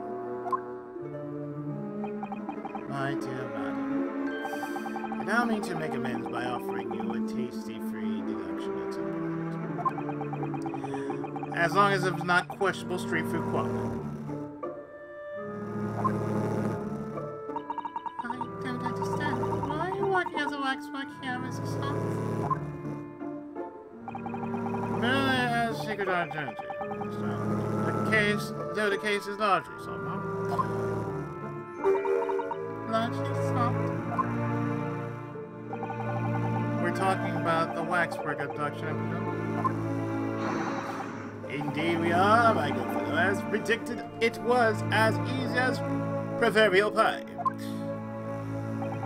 Though I confess I'm yet to partake of pie, proverbial or otherwise, or any food so far today for that matter.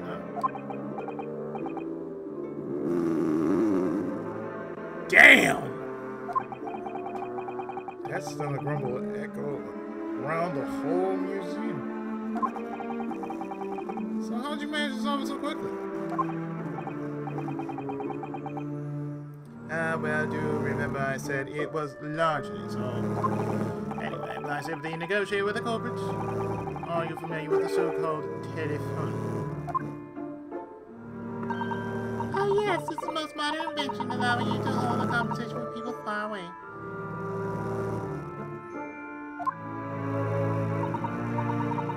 In Japan, only the imperial capital and a handful of other cities are connected as yet. This morning, a telephone call was received here from the perpetrator of the abduction. As such, I was able to negotiate terms, and in the end, the waxwork was returned. That's amazing! Just between you and I. It would appear the culprit had always intended to return the stolen waxwork in any event. Oh, but I thought whoever was responsible had demanded a ransom now. Yes, I think that's... The ransom demand was necessary to avoid unwanted suspicion regarding the true motive. What does it not mean? Your negotiating was entirely unnecessary?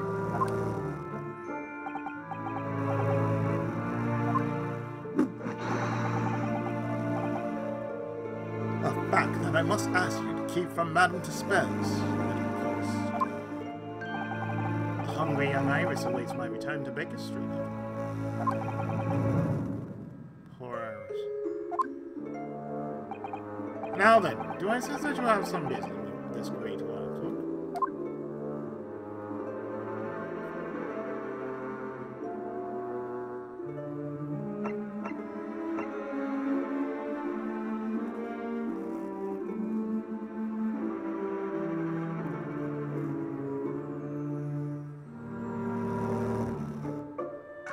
First off, let's present the following. This photograph of Drippa, who strangely looks like Professor Moriarty.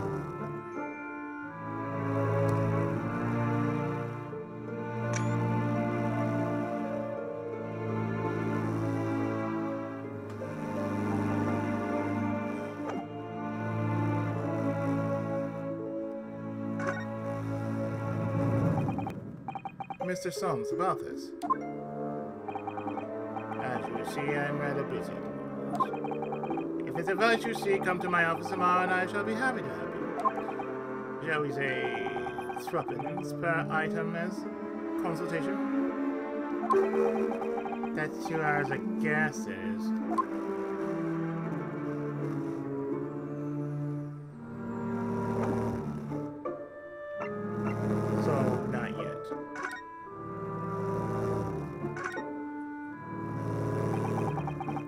process of trying to track somebody down? Yes, a man by the name of Enoch Trevor. He's the swindler who duped Professor Harebrain and the engineer who built the kinesis machine. Swindler and engineer. Quite the novel man. He also seems to be a conjurer's source too, with considerable knowledge of stage magic. We really need to locate him before the trial resumes tomorrow morning. But we have so few clues to go on, that's the trouble. Do you have any good ideas? No data yet.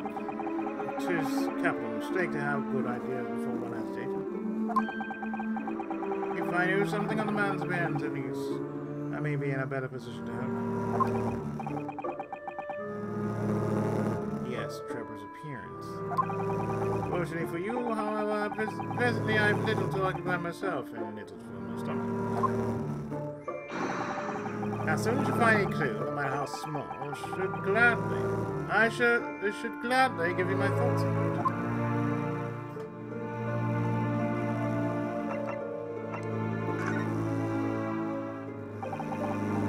Mr. Soms, did you lie to us? My dear Aunt hold on. Stay that piercing stare. What is this about? Last winter, when we were first on our way to Britain, aboard a steamship.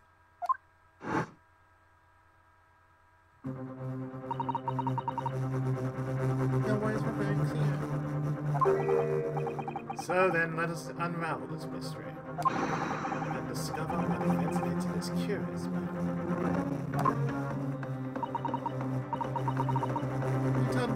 You told us that it was murder.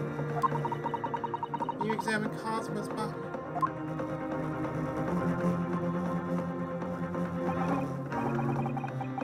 Indeed, I was. We met him earlier today. The victim. Asogi Cosmo.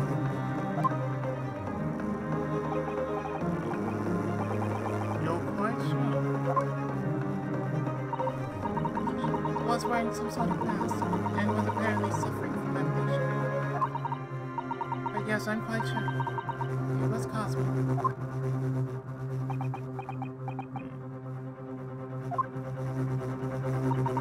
You must have known all this time, Mr. Soames, that he wasn't actually dead.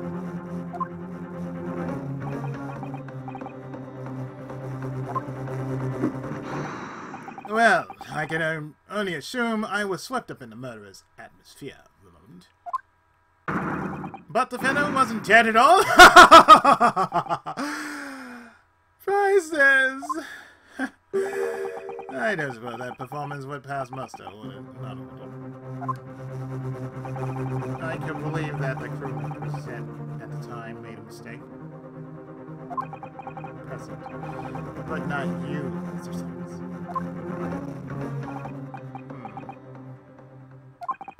I will now tell you something of the first importance, my dear fellow.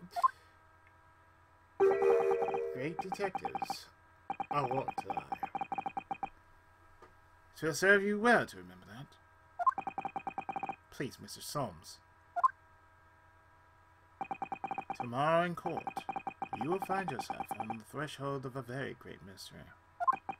For now, I'm afraid that is all I can say.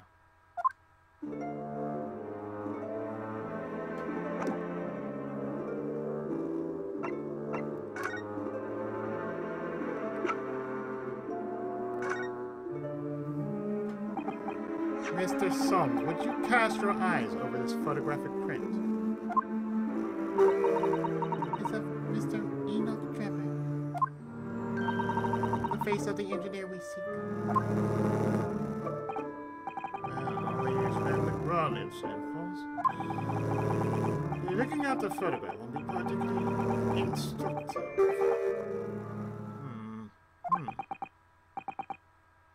Are you alright, Mr. Soames?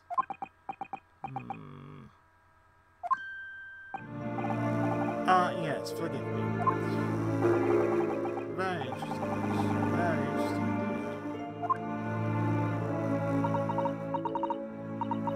What's wrong, Mr. Holmes? You've turned quite pale all of a sudden.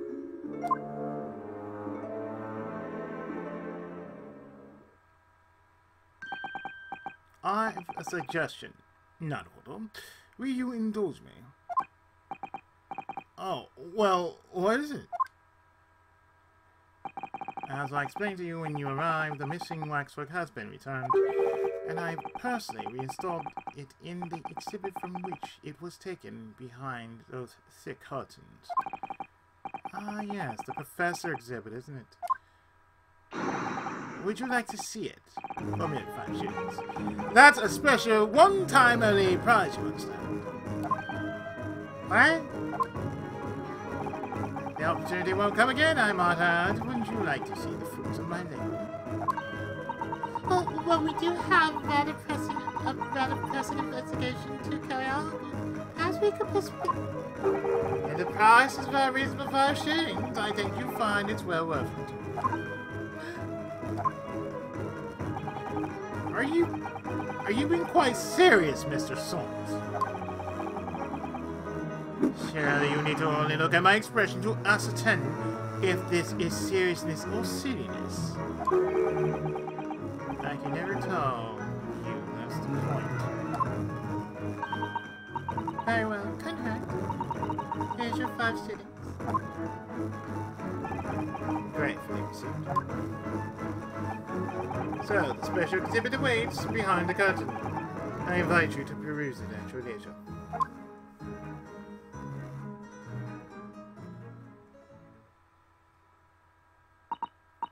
Well, the money's been spent, sir.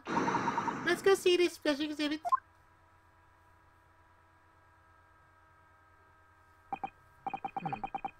Through those heavy curtains at last.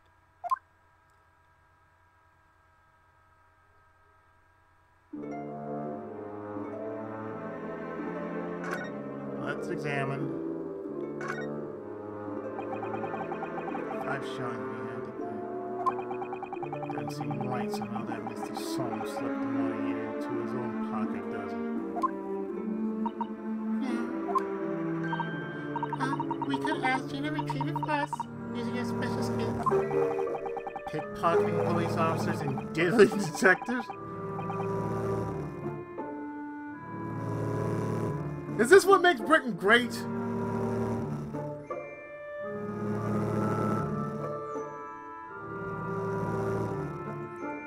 I asked you, yes.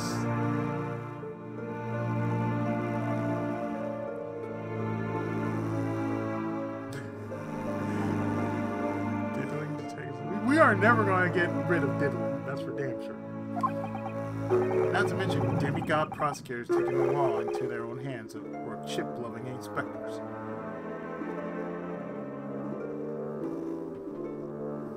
I admit I have been playing Raido Kuzunoha, so yeah, he is a demigod inspector. Yeah, we'll go with that. Both taking the law into their own hands, yeah. Been taking a break from that, too. Inspector Gregson comes off rather well in that list, I think.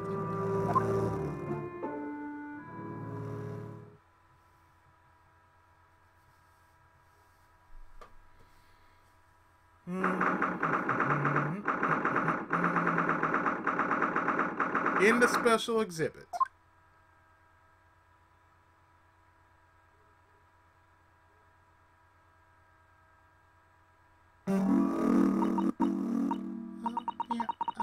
I felt a shiver run down my spine as soon as we walked in here. Susano! I say we turn our heels and go straight home via a really big confectionery. We certainly can't do that. We've paid 5 shillings already. Yeah, it's true. Actually, now I'm looking at it a little more closely. We paid good money to see an exhibit that's clearly incomplete. The nerve of that great diddling detective is far more terrifying than any else in this place. This must be what Mr. Soames meant when he said the case was largely solved.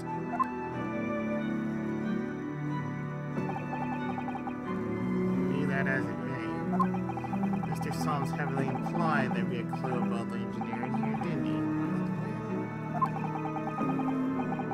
Since we paid 5 shillings, let's do 5 shillings worth of investigation, shall we?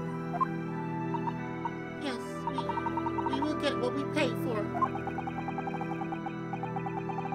Is that fear or frustration that making Susato's voice tremble?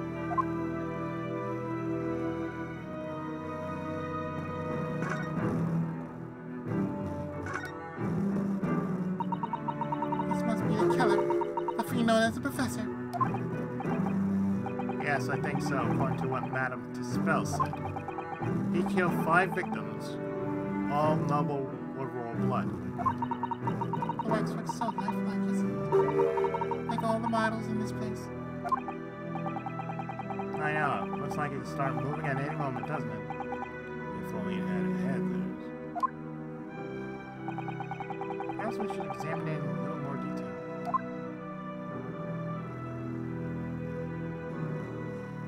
That more detail enough for you? So this is a condemned man. Yes, the so-called professor. And perhaps his head was chopped off by the guillotine. Unable to find peace, he emerged from his grave as a headless ghost. Do we have to entertain such terrifying ideas, Susato? Anyway, I'm sure the model had a head once. A head once. There's a metal fitting it for it, see? And perhaps Mr. Solms absentmindedly forgot to reattach it. That's an extremely absent-minded detective you're describing, isn't it? Or perhaps the thief absentmindedly forgot to include the head when he or she returned it to the museum. And that would be an extremely absent-minded thief. Could there have been some reason why only the head wasn't returned? Well, whatever the reason, it means we don't have, we don't know what the face of the infamous professor looked like, do we? Oh. There's something caught inside a convict's jacket here. It looks like a piece of broken glass. Quite a big piece, too. It's very thicker than, about 5 times thicker than normal window glazing, I'd say. Where does such a thick piece of glass come from, I wonder? I suppose it would be made thick to increase its strength. Why? But perhaps because the glass has to span a particularly wide area, such as in a big building, for example. Well, we've seen a large glass building recently, haven't we? Some of the glass was broken, too. You don't mean... Exactly. Crystal Tower at the Great Exhibition. But why would glass from the Crystal Tower be lodged inside his waxworks jacket? Makes you think, doesn't it? So, it's evidence.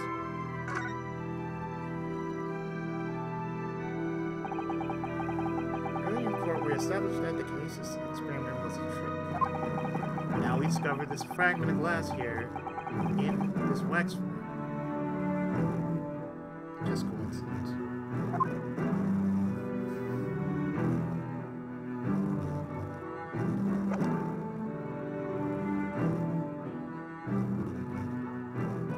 And then we got this right here.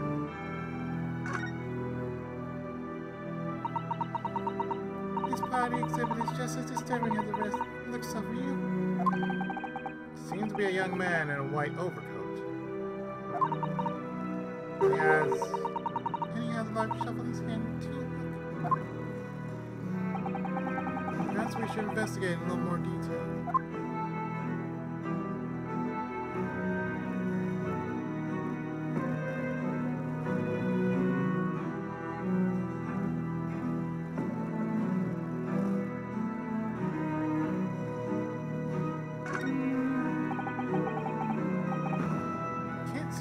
face very well.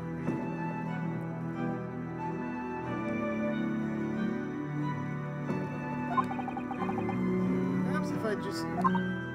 Well, do you think you should be manhandling the exhibits, not all of them? I'll put it back exactly as it was, don't worry.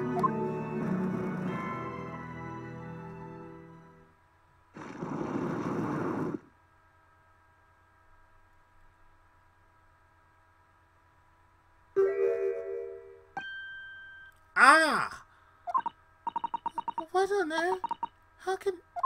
I don't believe it. A black monocle. Not all of them! Is it possible this man is... Yes.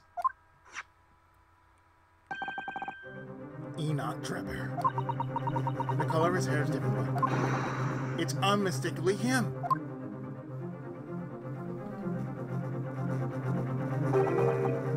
Indeed it is. Mr. Holmes! This man is the subject of your present contact with you. Yes, that's right. Just who is this man? Why is he here in this exhibit?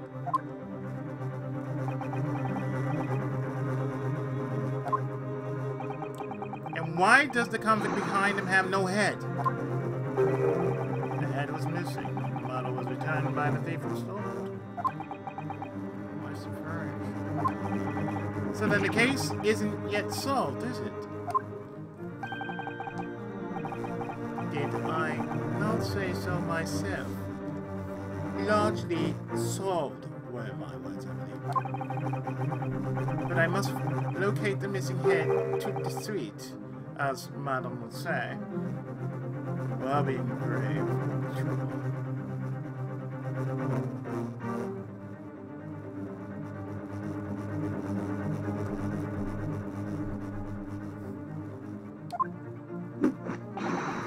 A very hungry Iris waits mom returned to Baker Street.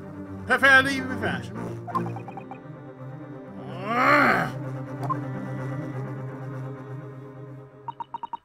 Do you know that something about this room is strange? Strange. What do you mean? Well, the displays in the House of Horrors are supposed to be to... Well, the displays in the House of Horrors are supposed to depict real events, are they not? Indeed they are, Sir Santa. Do go on. And as terrifying as they are, the scenes in other exhibits are believable. But this one... This surely couldn't ever really have happened, could it?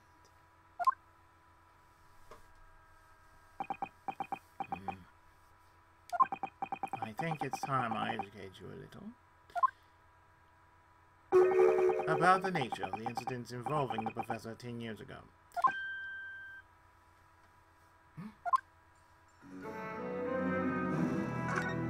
Well, I want to take a look at this right here.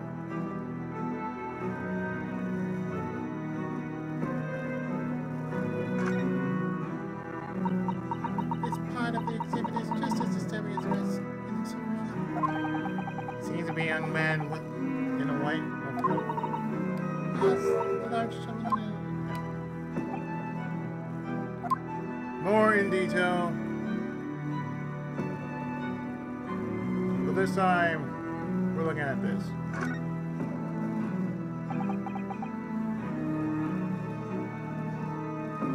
What's this here? Well, this would appear to be a lens in the middle, so... I believe it's probably a camera. A camera? But it's so small! This technology is incredible, isn't it? I mean, what about Mr. Holmes' skippers? I think perhaps you should treat Mr. Sob's inventions as exceptions to them. But anyway, why would the man be in a graveyard at night with a camera? I wonder. Perhaps he was trying to capture the moment that a dead body came back as it goes on film. Not just bodies for a little while.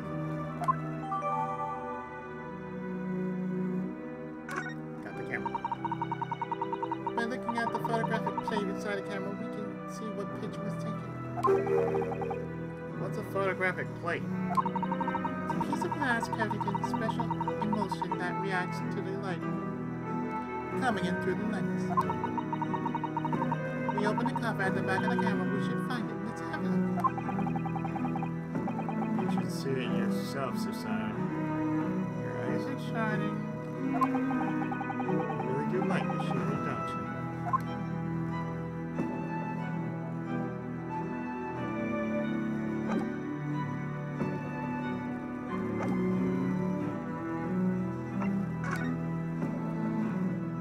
Above the convict.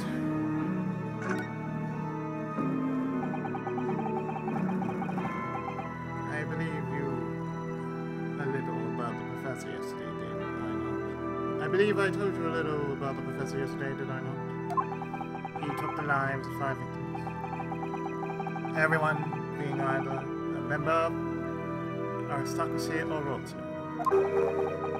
All were attacked by an enormous hunting hound and had their roasts ripped from their bodies. I say tripped. All were attacked by an enormous hunting hound and had their throats ripped from their bodies. Oh gosh, an enormous hound? How awful. After taking the life of his victim, the killer was apprehended. It was a case of unprecedented magnitude, people understand. Accordingly, the professor was tried in closed court. No members of the public were permitted. Closed court? So you mean that the professor's identity... I shall surmise, my dear fellow, his identity was never made public. Naturally, he was found guilty and was summarily sentenced to death by hanging. Buried in a grave at the Lower Gate Cemetery, which adjoins the rear of the prison we advocate. However, that was not the end of the affair. The very night that he was buried, the convicted man came back to life. Came back to life? He clawed his way up to the ground and emerged into the green field. The exhibit here depicts that very scene as described by the sole witness to those chilling events. There was a witness? But of course, my dear fellow. 'Twas none other than the young man in the white overcoat. He saw it happen?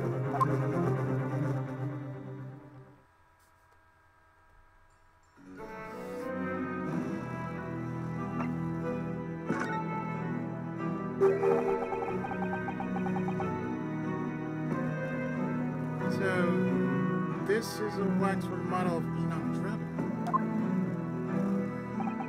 10 years ago, the convicted professor had been buried, emerged from his grave in the dead of night. Sole witness to that unimaginable scene was this young man.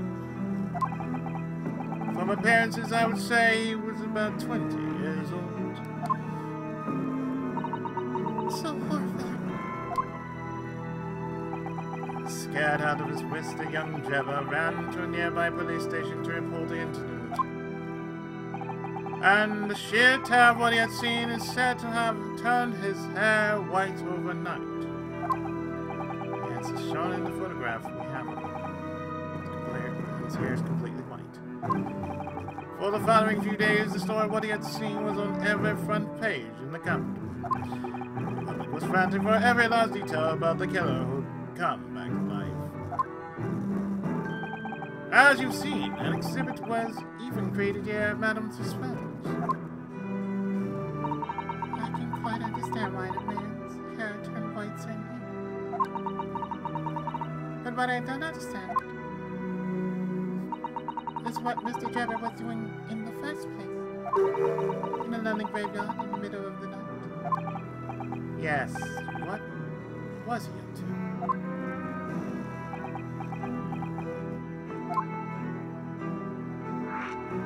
Following the execution.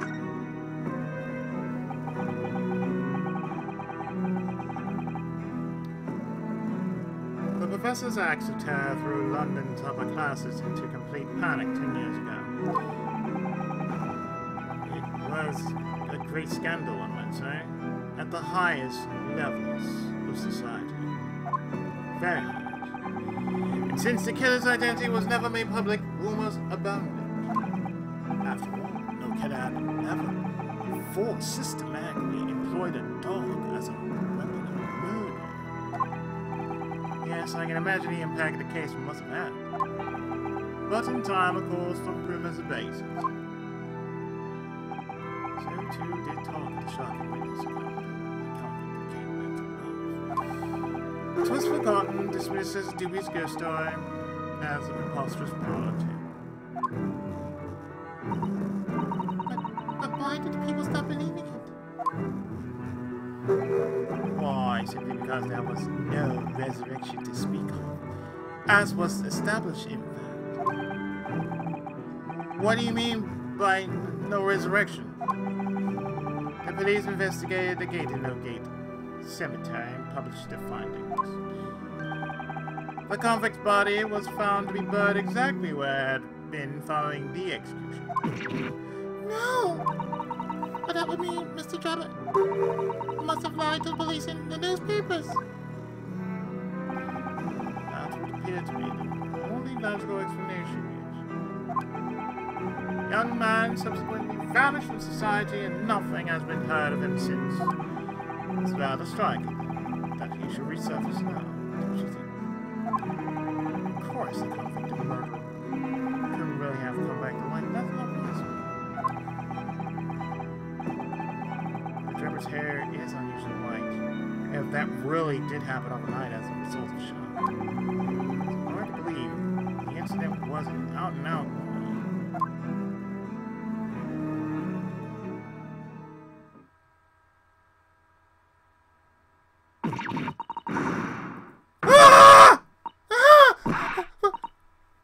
What the hell? What the bleeding? No, what have you gone and done? Gina! What are you doing here? I asked Iris, but she said this way you be.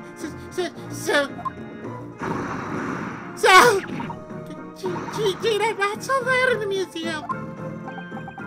Madam Disbezeled Hat, you take a position as a waxwork if you're not careful. I think there might be a more pressing concern. I still have some fresh powder left from 6 months ago.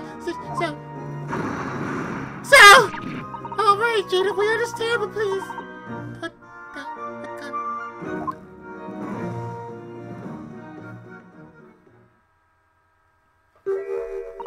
Sorry, I got scared. You should try being the one on the other end of the barrel. So what brings you here, Gina? What brings me here? What do you think? We found it. We found it, Doji Co's workshop. What? You found Drebber's workshop? Yep. Toby's nose took me straight there. Boss and the others are heading over there now in the drags. Come on. There's the address. I got the boss to write it out. Thank you, Gina. We'll make our way there at once. Alright then, see you there.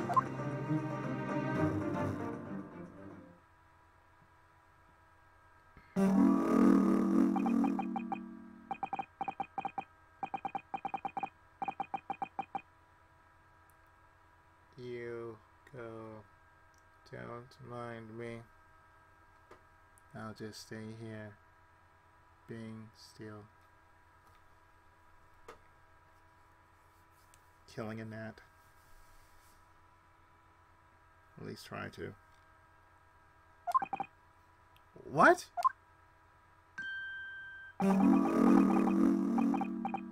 I know my place in the exhibit over there. Oh dear, someone's feeling sorry for himself.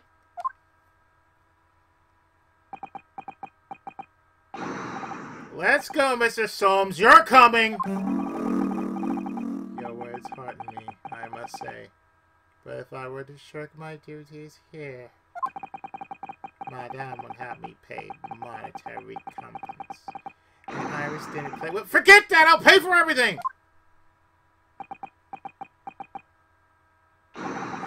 Then there's not a moment to lose, my dear fellow. I shall hail the carriage at once. No offer to share the cost with Mr. Soames, then. I shall gladly pay half, Mr. Naruto. Thank you, sister. Right, let's go.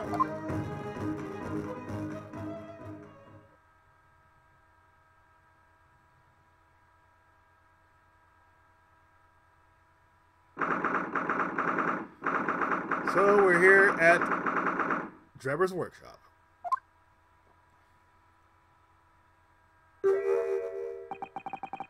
That looks like... Oh, it's another super high voltage instantaneous kinesis machine. Indeed, prepare some. The only prototype. Ah, so you go, Aiden. Gina, well done for finding this place. But in such little time, you really want miracles. HW's miracle worker.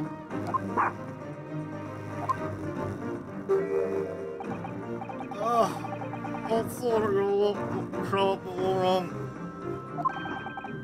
Hello, Inspector. That's one knitted brown. Looks like he's eating a lemon. Not a bag of fish and chips. So, Inspector, is there any sign of the engineer? Sadly, no. He didn't find a show in there. Oh, what a shame.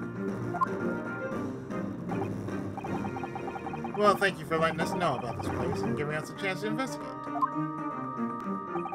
According to what Jenny tells me, I found it thanks to clues that you turned up. All I'll say, go to Paris with a debt of gratitude and pay no more. Thank you. On the way, open snip around there, I'll get cracking. Von Zeeks and the forensic investigation team are on the way, yeah, we'll speak.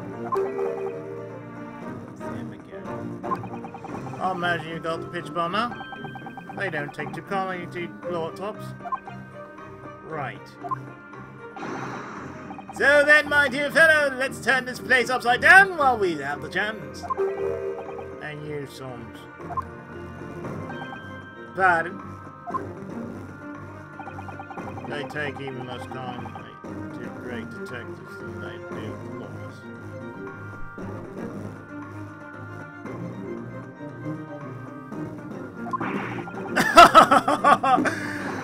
Very true, Gregson, very true. But you may consider me nothing more than inconspicuous waxwork model.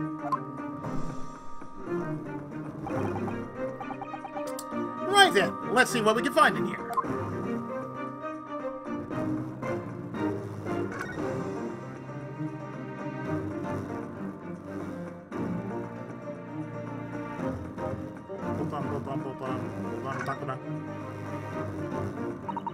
I'm sorry, Naruto. That machine's covered up by special dispensation for scientific equipment. There would be serious repercussions if you were to examine it from the Crown and government.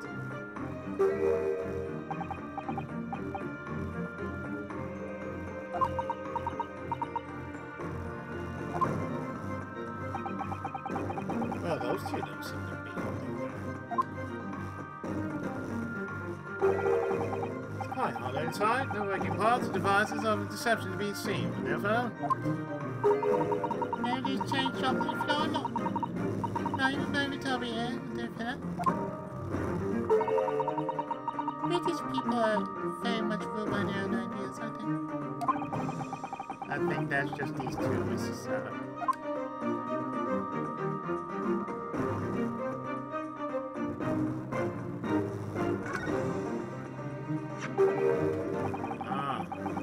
This appears to be most interesting. Yes, most interesting indeed. Impressive looking back massager, that's for sure.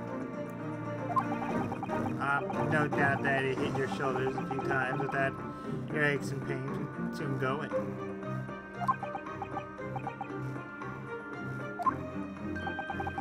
Throughout society, trophy for excellence in science. Young scientists could wish for no higher honor. Would you like a massage? No, I'm fine, thank you. I had no idea it was such a grand thing.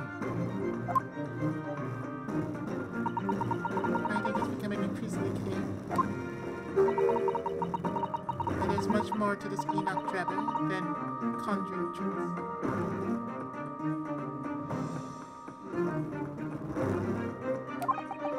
I couldn't agree more, dear buddy. And how about you, Annabelle? Wouldn't you like to take it with you? For your tired shoulders, of course. He's not gonna let that go, is he? It's curious though, isn't it? You would expect such an important trophy to be proudly on display somewhere and not haphazardly cast aside. But most English gentlemen can be quite a mystery at times. So, that's even more of evidence.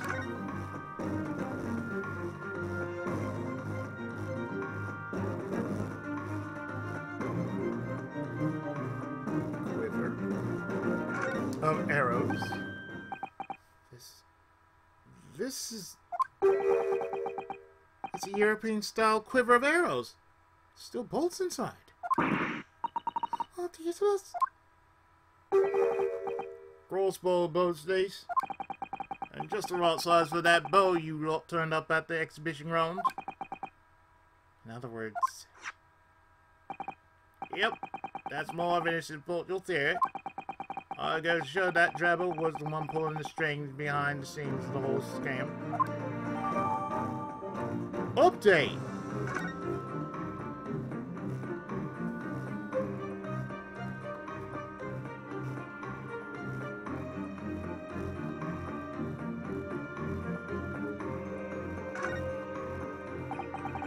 This door doesn't want to open.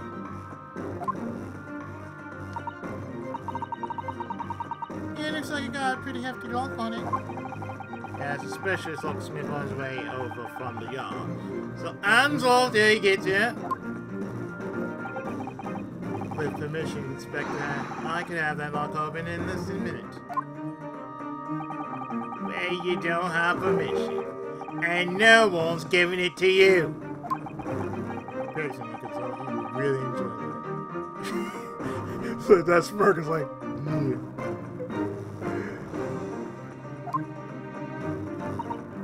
Well, there's no sound of anybody on the outside. No, Trevor must have fled at the first sign of danger.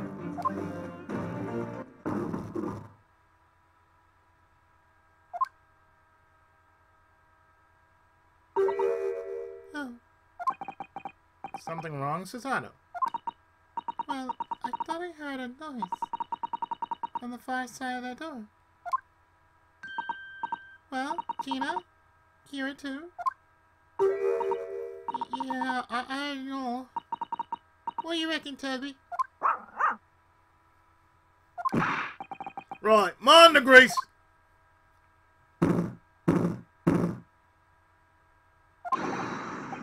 Who's having in there? Open up! This Scotland Yard!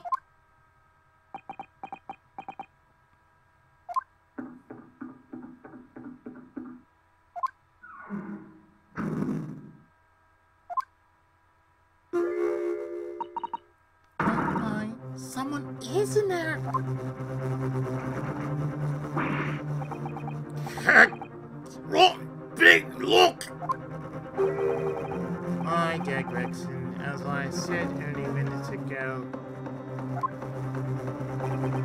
if only it were confidence, I could unlock that door in less than a minute.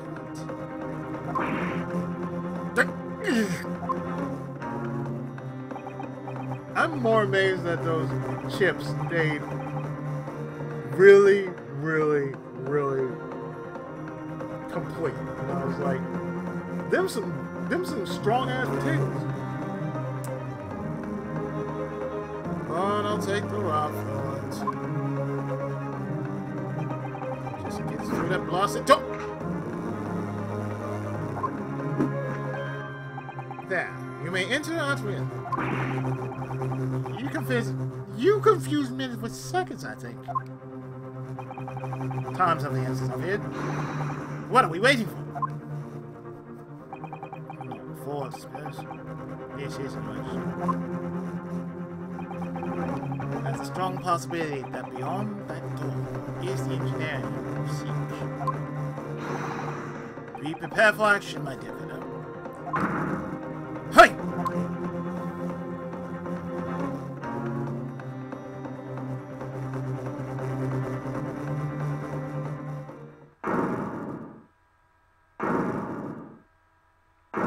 Oh, I don't like that.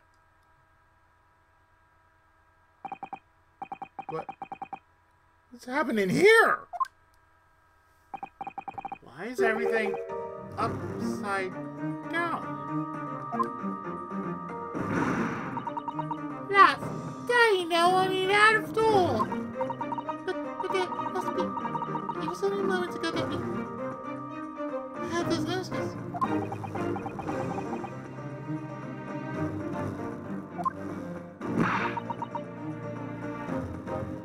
But there's only one door in this room.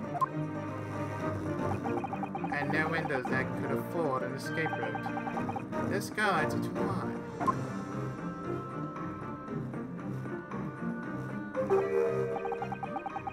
What's that up there? Footprints? What is here? No, man, what are we here then?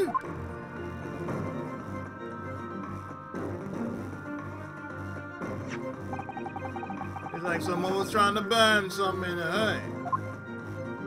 Oh, that looks like a set of blueprints. To what? See that Professor Hairbrain's bombing machine, is it? Blimey! Yeah, there's no need to mock about trying to investigate all this crap matter. There's something of great interest here, too. This rope was lying on the floor at the foot of that pillar. Oh, what's significant about that? Never mind. You see, but you do not observe.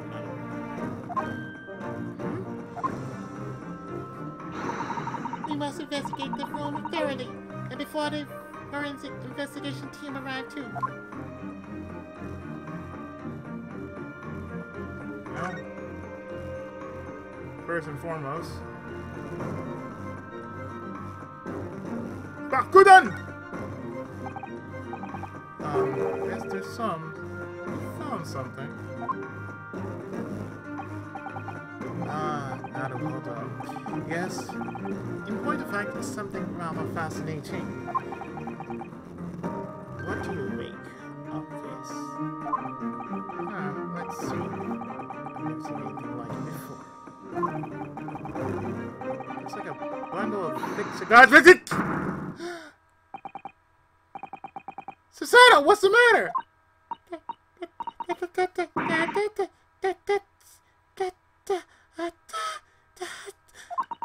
Surely that's a time bomb, isn't it?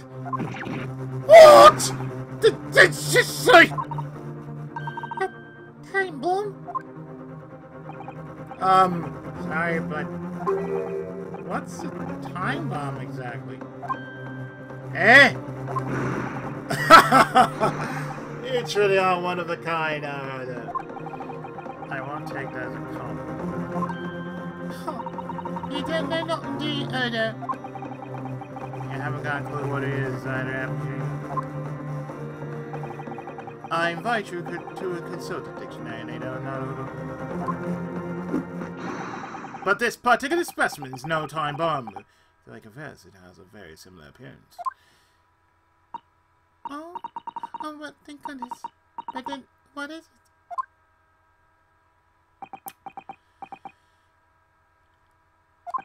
I see. So that's it. Hmm? Goodness, Mr. Solms, have you seen to the heart of the matter?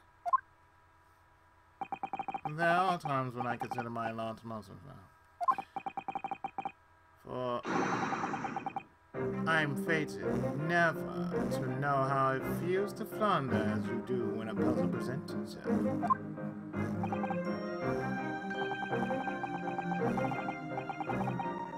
But I've learned to accept the hardships that come with being a great detective, Mr. Soto. Here we go. Feel great deduction coming. Once again, I can draw two conclusions from the scene we see before us. The first is that the inverted nature of this furniture in this room is the work of Jabba himself. But how could you?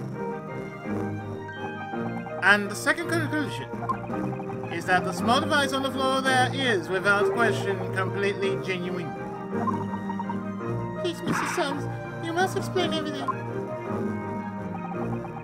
Twould be a pleasure. After all, it is a great detective's civic duty to teach Scotland Yard the finer points of the trade.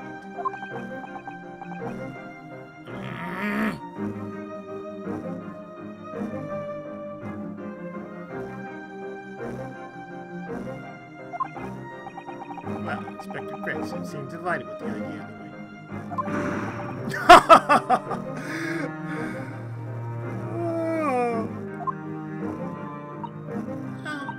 You deflected the inspector's grave with such fortitude, Mr. Solms, well done. You're too kind, my dear madam. I hereby dedicate this great deduction to you. Kindly stand just there, Mr. Soto. I'd be delighted. So, shall we begin? Once again, Sherlock Holmes is proud to present his logic and reasoning spectacular.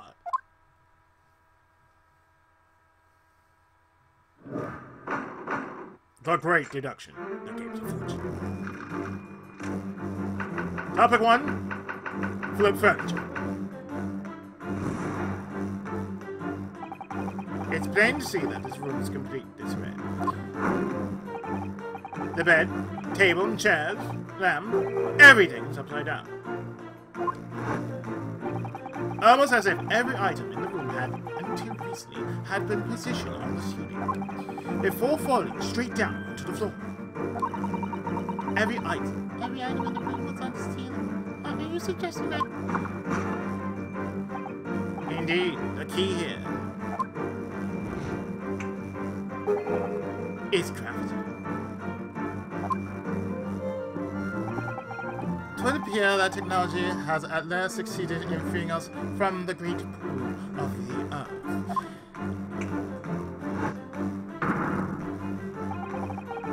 For the gravity in this room was reversed and then suddenly restored to normal. The inverted furniture clearly reveals the truth about the part gravity plays in business. I quite understand your skepticism, Mr. Sato. I too was incredulous at first. However, my conviction in my analysis was cemented when I observed this. An anti-gravity device almost identical to the one that featured in a dream of mine only the other day in fact. But then why does it have cork on it? I must A most relevant question indeed. That is the timing device that controls when the gravity direction we switch. That was clearly a requirement for the engineer to be able to restore normal gravity automatically. And the commotion we heard earlier from the other side of the door was the moment that restoration occurred.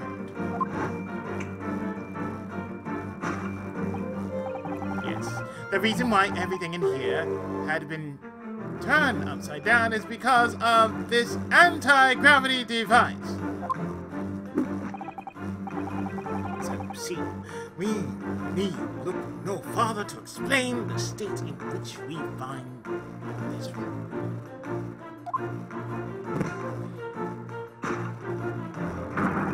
The direction in which gravity acts in here was reversed by Mr. Trevor, before being restored to normality in an automatic fashion sometime later by the timer device. I have witnessed precisely the scene in a dream I once had when I fell out of it. Conclusion. Because gravity was reversed. Topic 2. Missing engine. Missing engineer. Now, let us consider the next conundrum. What was our engineer friend's name? Indubitably, the greatest clue we have to explain his actions is above our heads. Yes, how is it possible that there are footprints all the way up there on the ceiling? A question whose answer will lead us neatly to the truth, my dear madam.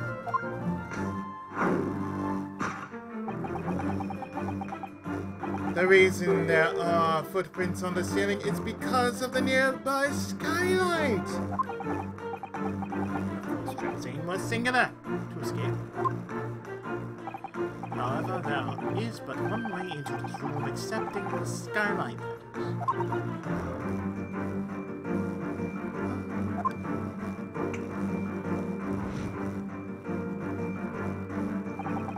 By inversing the gravity in here, Trevor was able to fall conveniently to the ceiling. And he escaped via the otherwise inaccessible skylight, leaving those footprints behind on the way. But the ceiling in here is very high, Mr. Summers. If the gravity reversal was sudden, wouldn't Mr. Trevor have fallen up to the ceiling rather badly? Falling up is both scientifically and philosophically a rather interesting concept. But the man was cornered with nowhere to run, so escape through the skylight was his only option. You may recall that I found this in the room earlier, which I believe offers a solution. The room. To reach the intended destination, what better tool than this rope? By anchoring one end to the wall, the man was able to lower himself safely to the ceiling. Which explains how Trevor was able to escape this room before our arrival.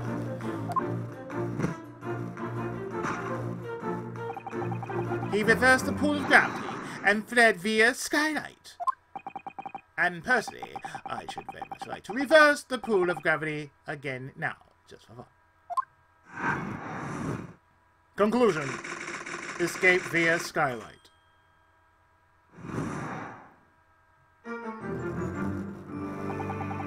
Thus concludes Sherlock Holmes' great deduction of this Topsy-Turvy puzzle. Brought to you by the name of the Dream Master.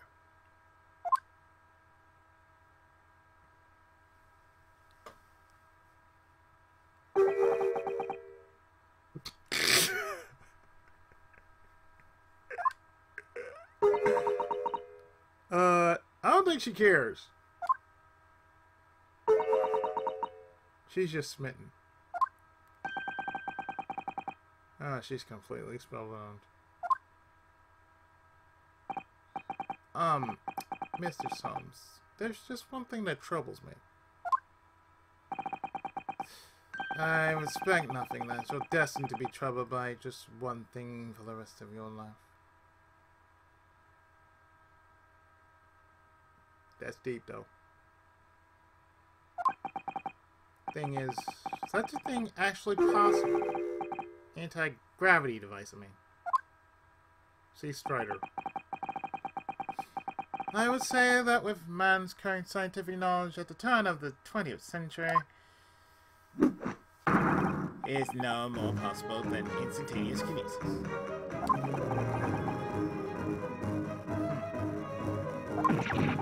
But your whole deduction hinges on it!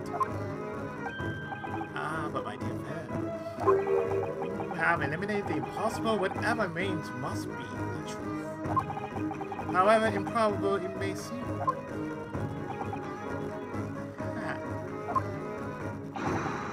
Marvelous, wouldn't you agree? One of my more endearing pearls of wisdom. I had always come up with the exact phrasing. My original was clemency. Yes, I have a feeling it is something that societal remarks. Actually, that is one only. Actually, that is one other thing, Mr. Summers. Ah, the spell's broken in life. The map you found was on the floor, wasn't it? Indeed it was. The coils near the wall. But if Mr. Trevor had used it to escape in the way he used scrap, would it still be tied to the wall? You really haven't thought of that, have you? Mystery is inevitably unraveling the end, so I think you'll find doers. And as evidence as such, you need only look at the mystery we faced in this room and ask if they are. That argument is as circular as the coals of I think perhaps we might need to give Mr. Summers the usual little helping hand. I'm sure it's a mighty correction.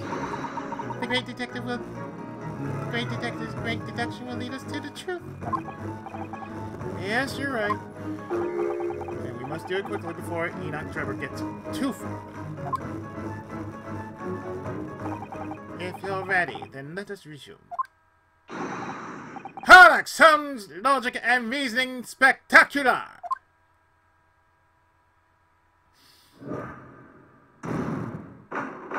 Course correction! Mata!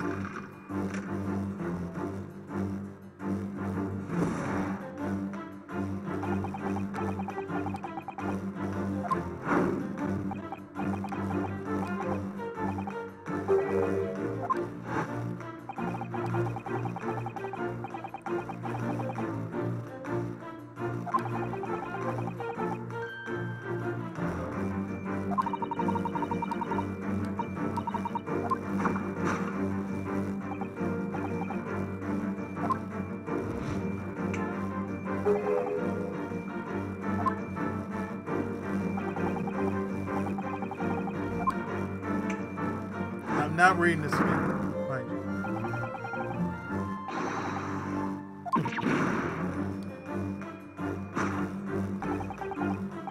Inverted furniture. The inverted furniture? Wait a goddamn minute. I think that gravity could have been reversed in this very room and find this whole idea utterly intelligent. Only Mr. Summers could conceive of such an explanation. But the man himself admitted it was a scientific impossibility, so... Yes, you're quite right. We must completely discount the idea at once. Ooh, that's unusually merciless of uses, Adam. We have eliminated the impossible, whatever remains must be true. The great detective said so, didn't he? While refusing to part with his dreams of anti-gravity devices. Yes, I suppose. Well, let's see if examining this topsy-turvy scene a little more closely. Reveal some proof that shows exactly what the gravity in this room was or wasn't doing.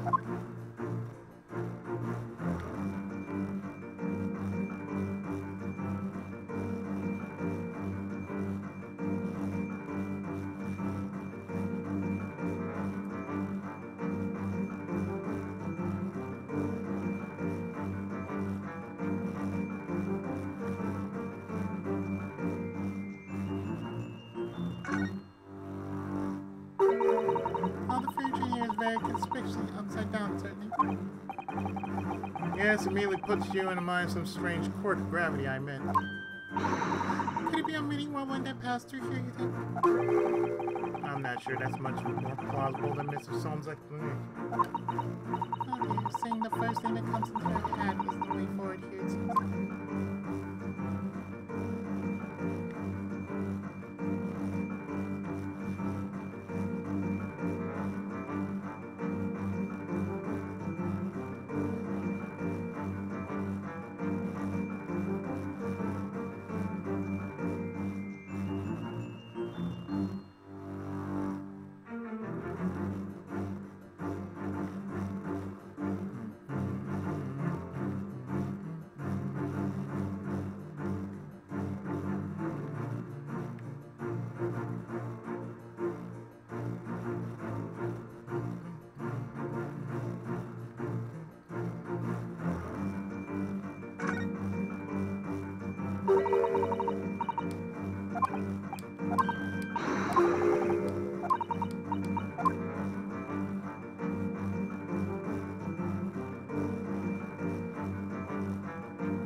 There's a face around here.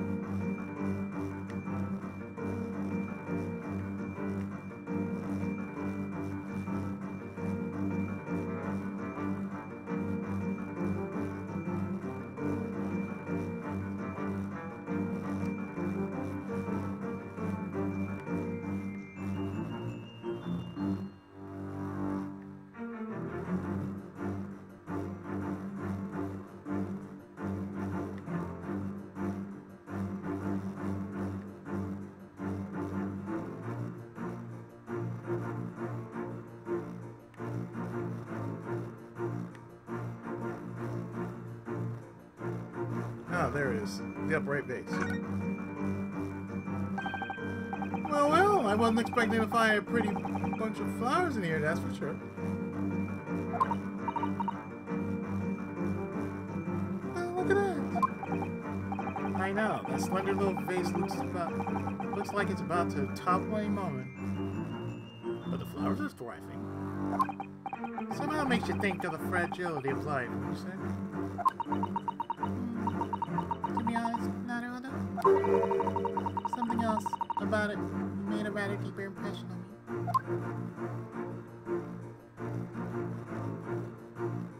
Well, you mean this.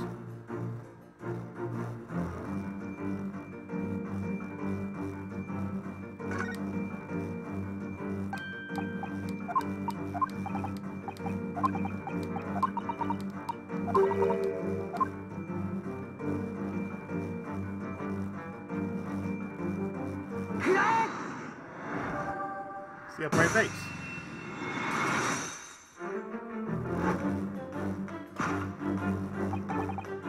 The upright base clearly reveals the truth about the part gravity played in this whole business. Upon my word, not a holder, you surpass yourself by turning completely my argument on its head. Trying to press your system here, perhaps. No one's trying to steal your spotlight here, Soames, trust me. Well, you rightly say that. Here's the first glance that all the furniture in this room is upside down.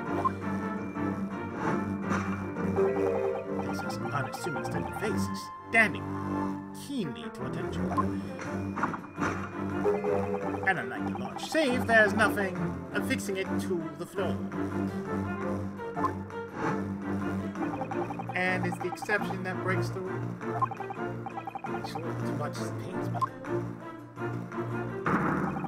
The gravity in this room was never inverted at all. My deepest sympathies for your loss. Oh, poor Mrs. Soames.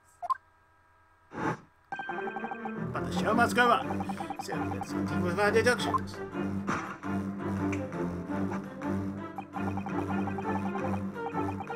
Now, we know this contrivance is not, in fact, an anti-gravity device, but there remains one possibility.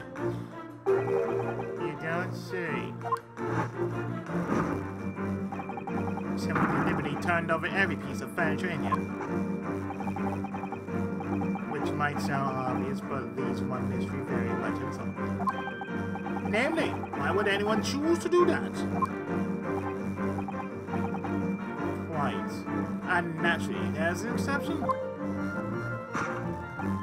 Yes, the reason why everything here has been turned upside down is because of the anti-gravity device.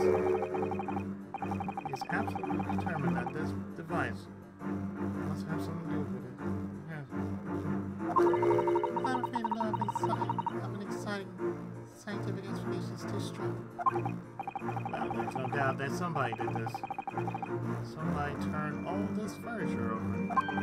So whoever it was must have had a reason. I'm afraid nothing comes to mind at all then. Well, let's look around and see if the answer represents itself.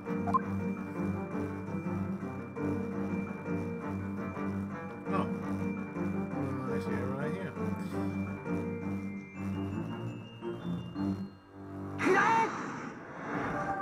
Safe combination.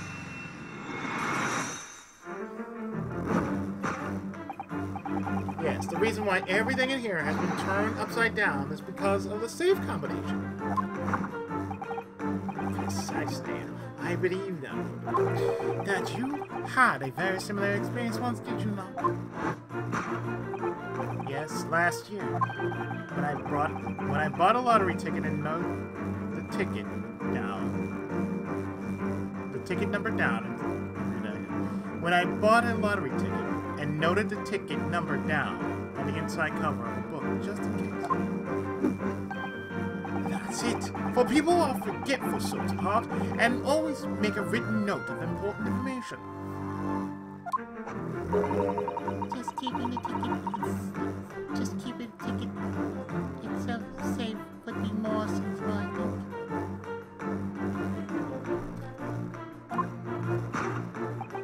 And what, pray, happened next, Naruhodo? When the day of the draw came round, I forgot which book I had written the number in. I turned my room upside down to find it. That's it. For people who are forgetful souls at heart and always forget where they noted things down. This is true. Not if you always know things in the same place.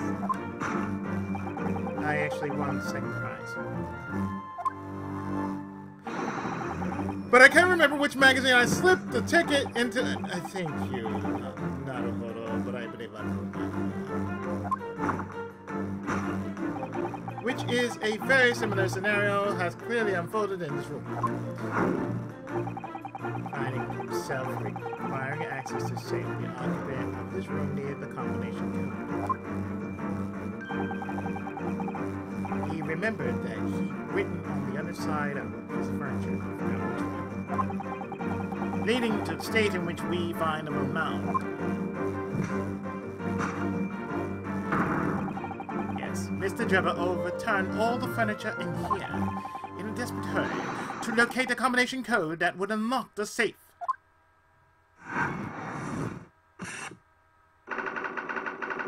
To find the safe combination. So, number 2.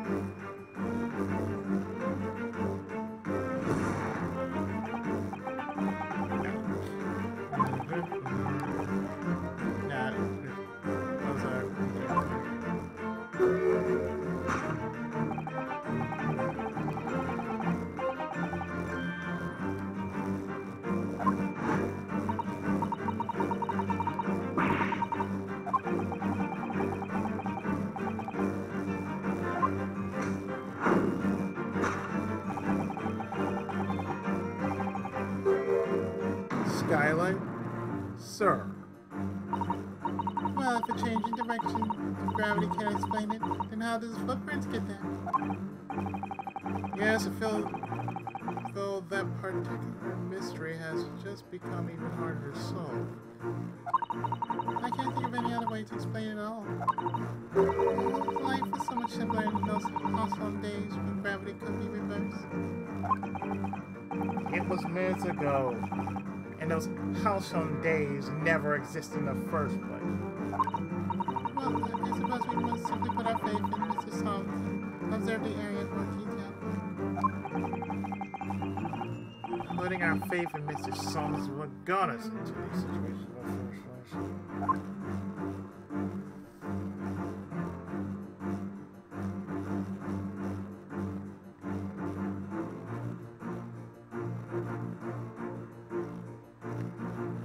Turn this around here. We see a shoe.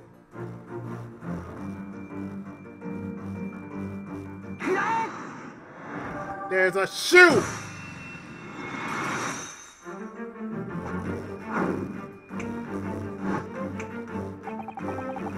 The reason there are footprints on the ceiling is because of the nearby shoe. And on closer inspection, clearly footprints all over the balloon as well. In other words, the aim was never on the skylight at all, but the balloon. But for what purpose? A dream balloon. That seems somewhat familiar, Dad. Ah! Here's that piece of green balloon's envelope. That matter auto and I was found at the scene. Inside the green balloon that Master God's claimed he saw above the stage when the incident occurred was the second birdcage, the crux of the whole instantaneous deception. What's that? We assume the balloon in here is a model of the one used on that day. There's a strong possibility something may be concealed inside it. Something absconding is desperate to retrieve before making a hasty getaway. The balloon's out of reach. Hence why he resorted to a projectile, namely the shoe. Ah! Most probably, Jabba intended to tear a hole in the envelope by sealing it with the shoe. However, his efforts were thwarted when the shoe itself became a prisoner of those lofty heights. I guess we need to examine that balloon. Only there was something inside.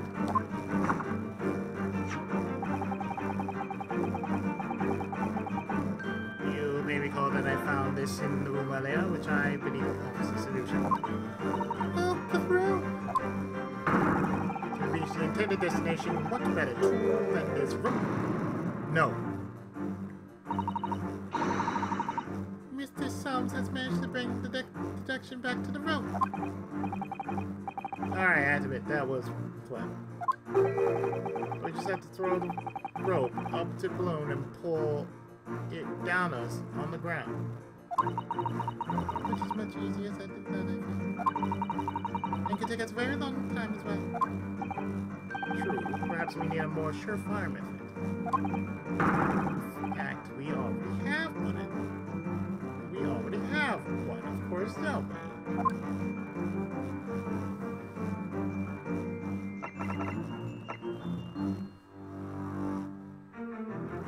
No. Crossbow.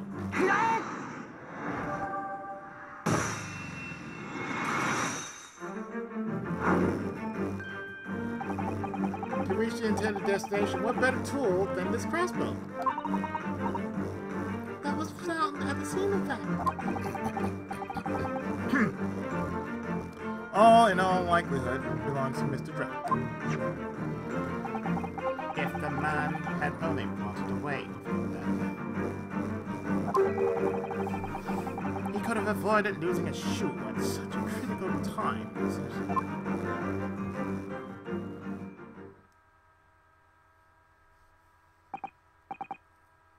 So, shall we? Your curiosity is deeply stirred, no doubt, my dear fellows. What is it that Enoch Dripper has hidden inside that balloon?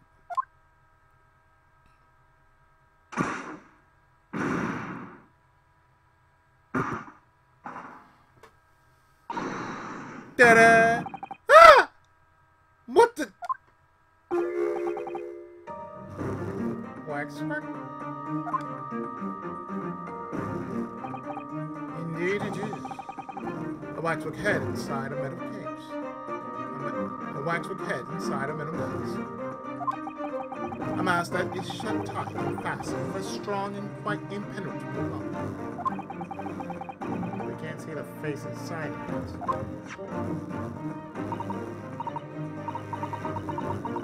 Just a moment. This is the head of the waxwork bottle? Oh, that doesn't mean... Oh my goodness.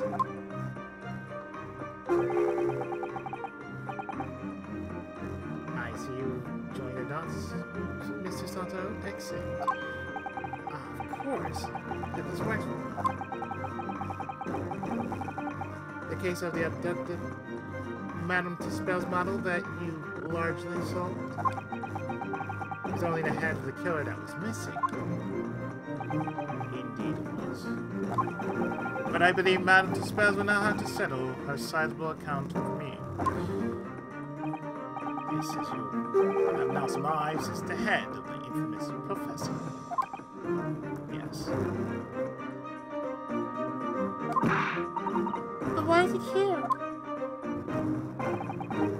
This conclusively confirms my suspicions. The man responsible for stealing the professor from Mountain Tuspes and returning it, son's tete earlier today, was none other than Enoch Drebber. This is incredible. Professor Harebrain's case and the waxwork abduction are... they're inextricably linked by Enoch Drebber's workshop.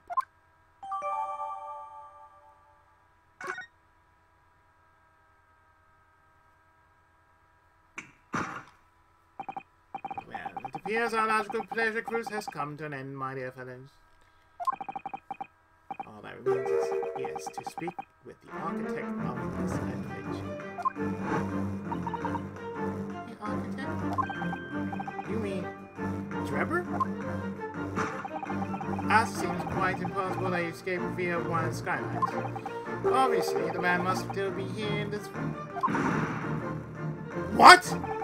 And his location should be abundantly clear.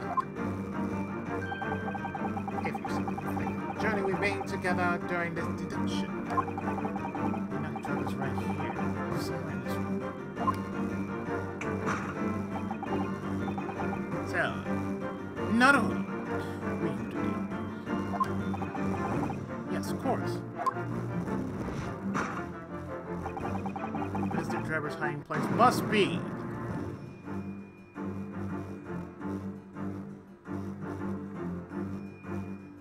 a large safe.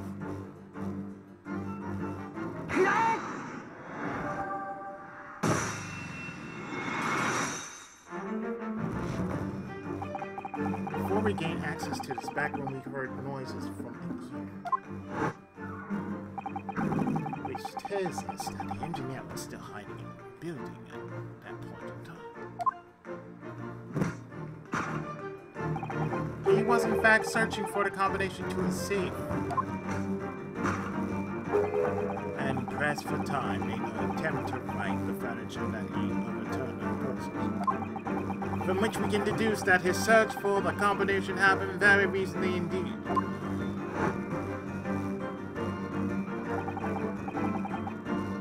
In summary, Mr. Enoch Drebber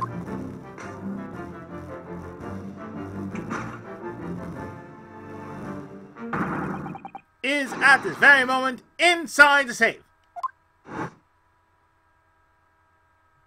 Can you breathe in there? Thus concludes Harlock Soames' great deduction of this Topsy-Turvy puzzle. Presented by Little Nemo the Dream Master.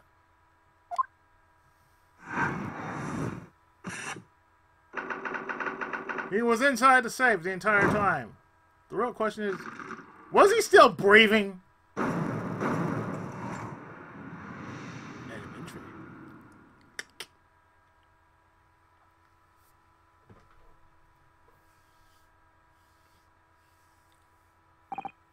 So, not all though. I think perhaps it's time we ended this game of hide and seek, don't you? By opening a safe, you mean? What else? Let's see. The combination was 1, 4, 3, 2, 5, 8, 2. I knew that! Alright then, here goes.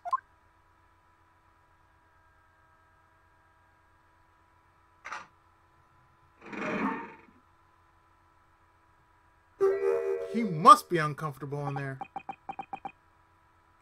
You found me.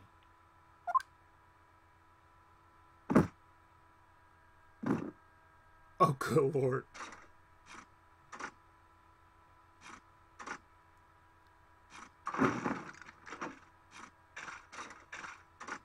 Alright, Dante.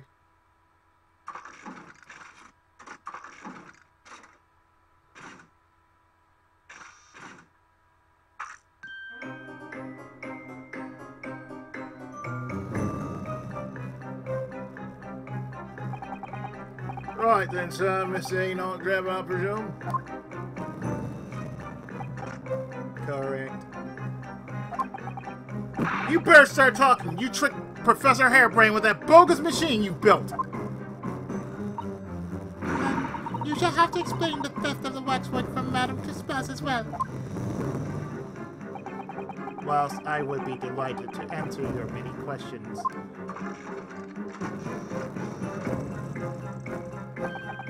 Firstly, I would advise that you deactivate my little parcel first. Deactivate?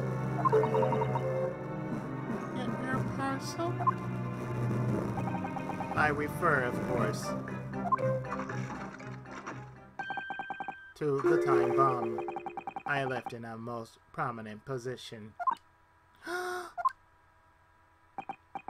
ha ha ha ha ha. I see. Stunned silence. You're all gearing up to die with me then. No!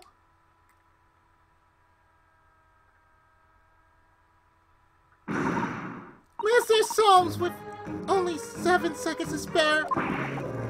That was too close for comfort. Got one foot in the grave already. Are you trying to help us get a kid on Kittle's killed? Mr. Solmes' deductions can be completely life-altering. Well, my dear fellas, that was a closure. The resemblance to an anti-gravity device is really quite startling, I must say. Anti-gravity devices don't exist. I won't push it, Mr. Solmes.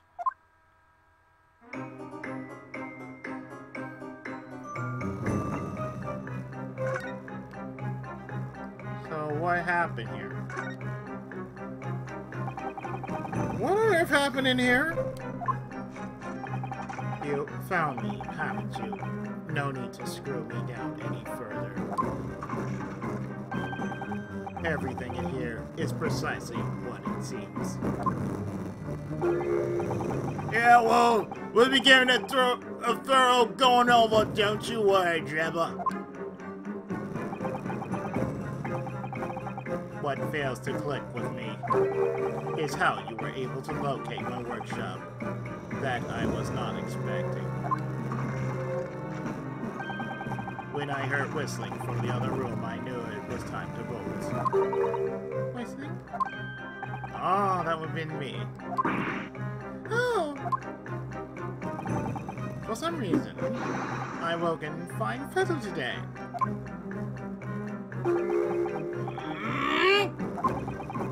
No words, just tightly squeezed chips. I'd like to know, there must be some really good chips that they can hold their form. The way he squeezes is like You gotta admit, in the realm of reality, man, you be having some mashed potatoes at this point.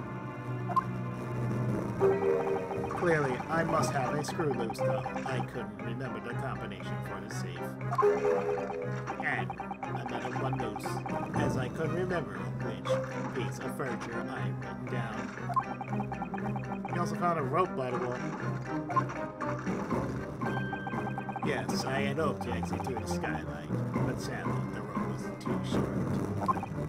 So, I then set about searching for the combination code to open the safe. And burning the incriminating blueprint stuff good. Good. Now, you failed to retrieve the head from the balloon among the rafters.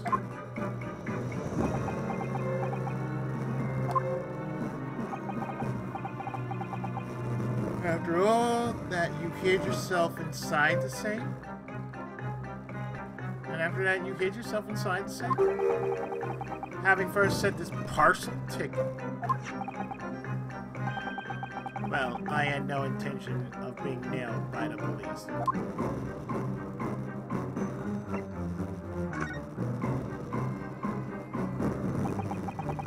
God, Diff, what's have you? White robbers, the chicken tom bomb. Please, why do you suppose I chose to hide inside the safe? It's no ordinary safe, specially designed. Dynamite explosion wouldn't leave a scratch on it. So, in fact, the safe was the only safe place.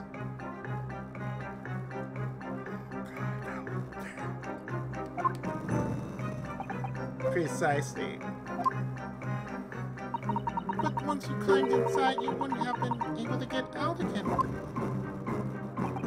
I invite you to look more closely. The safe is fitted with a handle The safe is fitted with a handle on the inside to allow the door to be unlocked from within.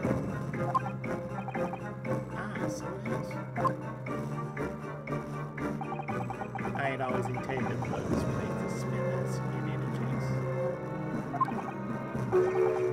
I wasn't expecting uninvited guests to come along and screw up my plans.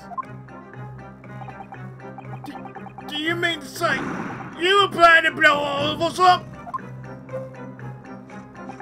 No, that was unforeseen. What do you mean?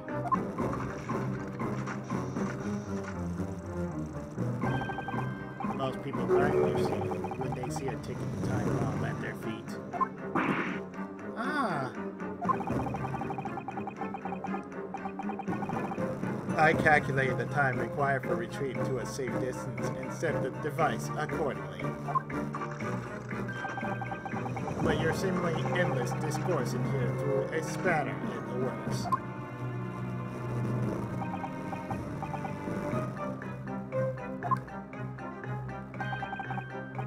Something wrong with it?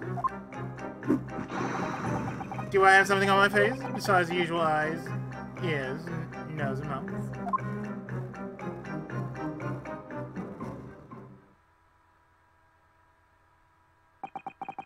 I think we have a fairly good idea of what's been going on here now. What about the two incidents you've evidently been involved in recently? Professor Harebrain's instantaneous kinesis experiments at the Great Exhibition, and the waxwork model you stole, which this head belongs to. That's no ordinary head, you know. That is the head of the professor. Clad in a mask with a lock so strong, I'm unable to open it safely to reveal the killer's identity. And you know what that reminds me of? The man in the iron mask. Alexander Dumas.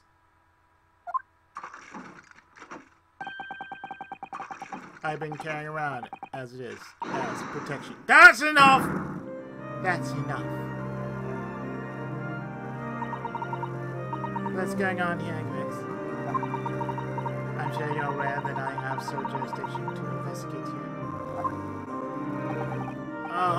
Yes, we'll decide again.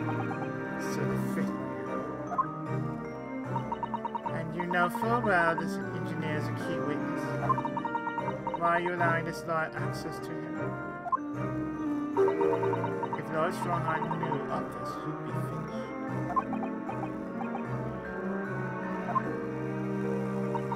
You lot, leave at once.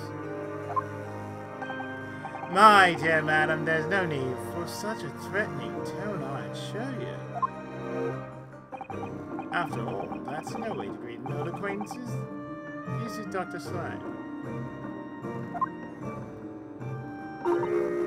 Hello, Solms. Mr. Solms knows Douglas, huh? If it's protecting the machine next door that's causing such a sad expression on your face, you're quite misguided. It's really nothing more than shall you get out! And of course, we show ourselves the door, as you haven't solved it at all. Not all. Yes. It would appear that our delightfully entertaining investigations have run their course for today. But Mr. Solms! Let us leave this place in the doctor's capable hands.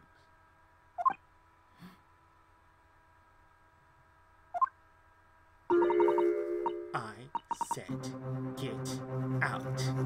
Now! All of you! Your presence here is not required either, Tracy.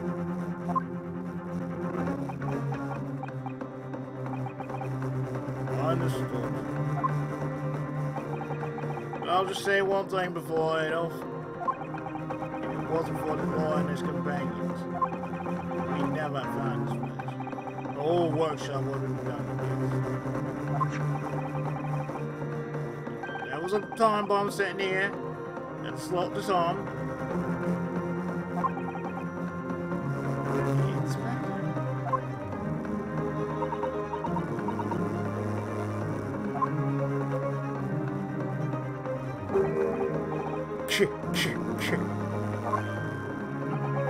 Something giving you a chuckle, has it, Drabble? I'm so sorry. Didn't mean to offend. You're quite right, of course. You did disarm the time bomb, didn't you? Yes, you did disarm that one. What was it? Gina, put it down. You mean?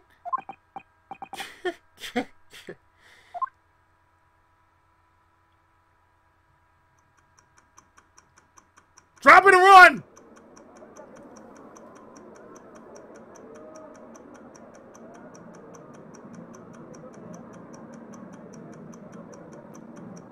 The very same one that caused this mess.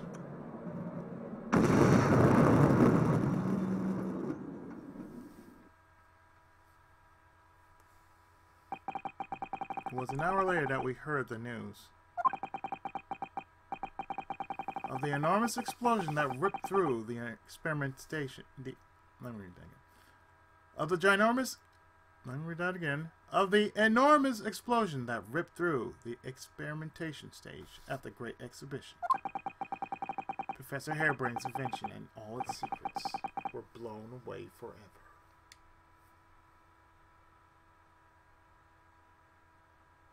And with that, in the next part,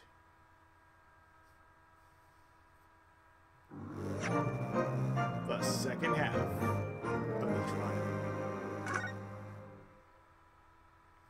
So stay tuned.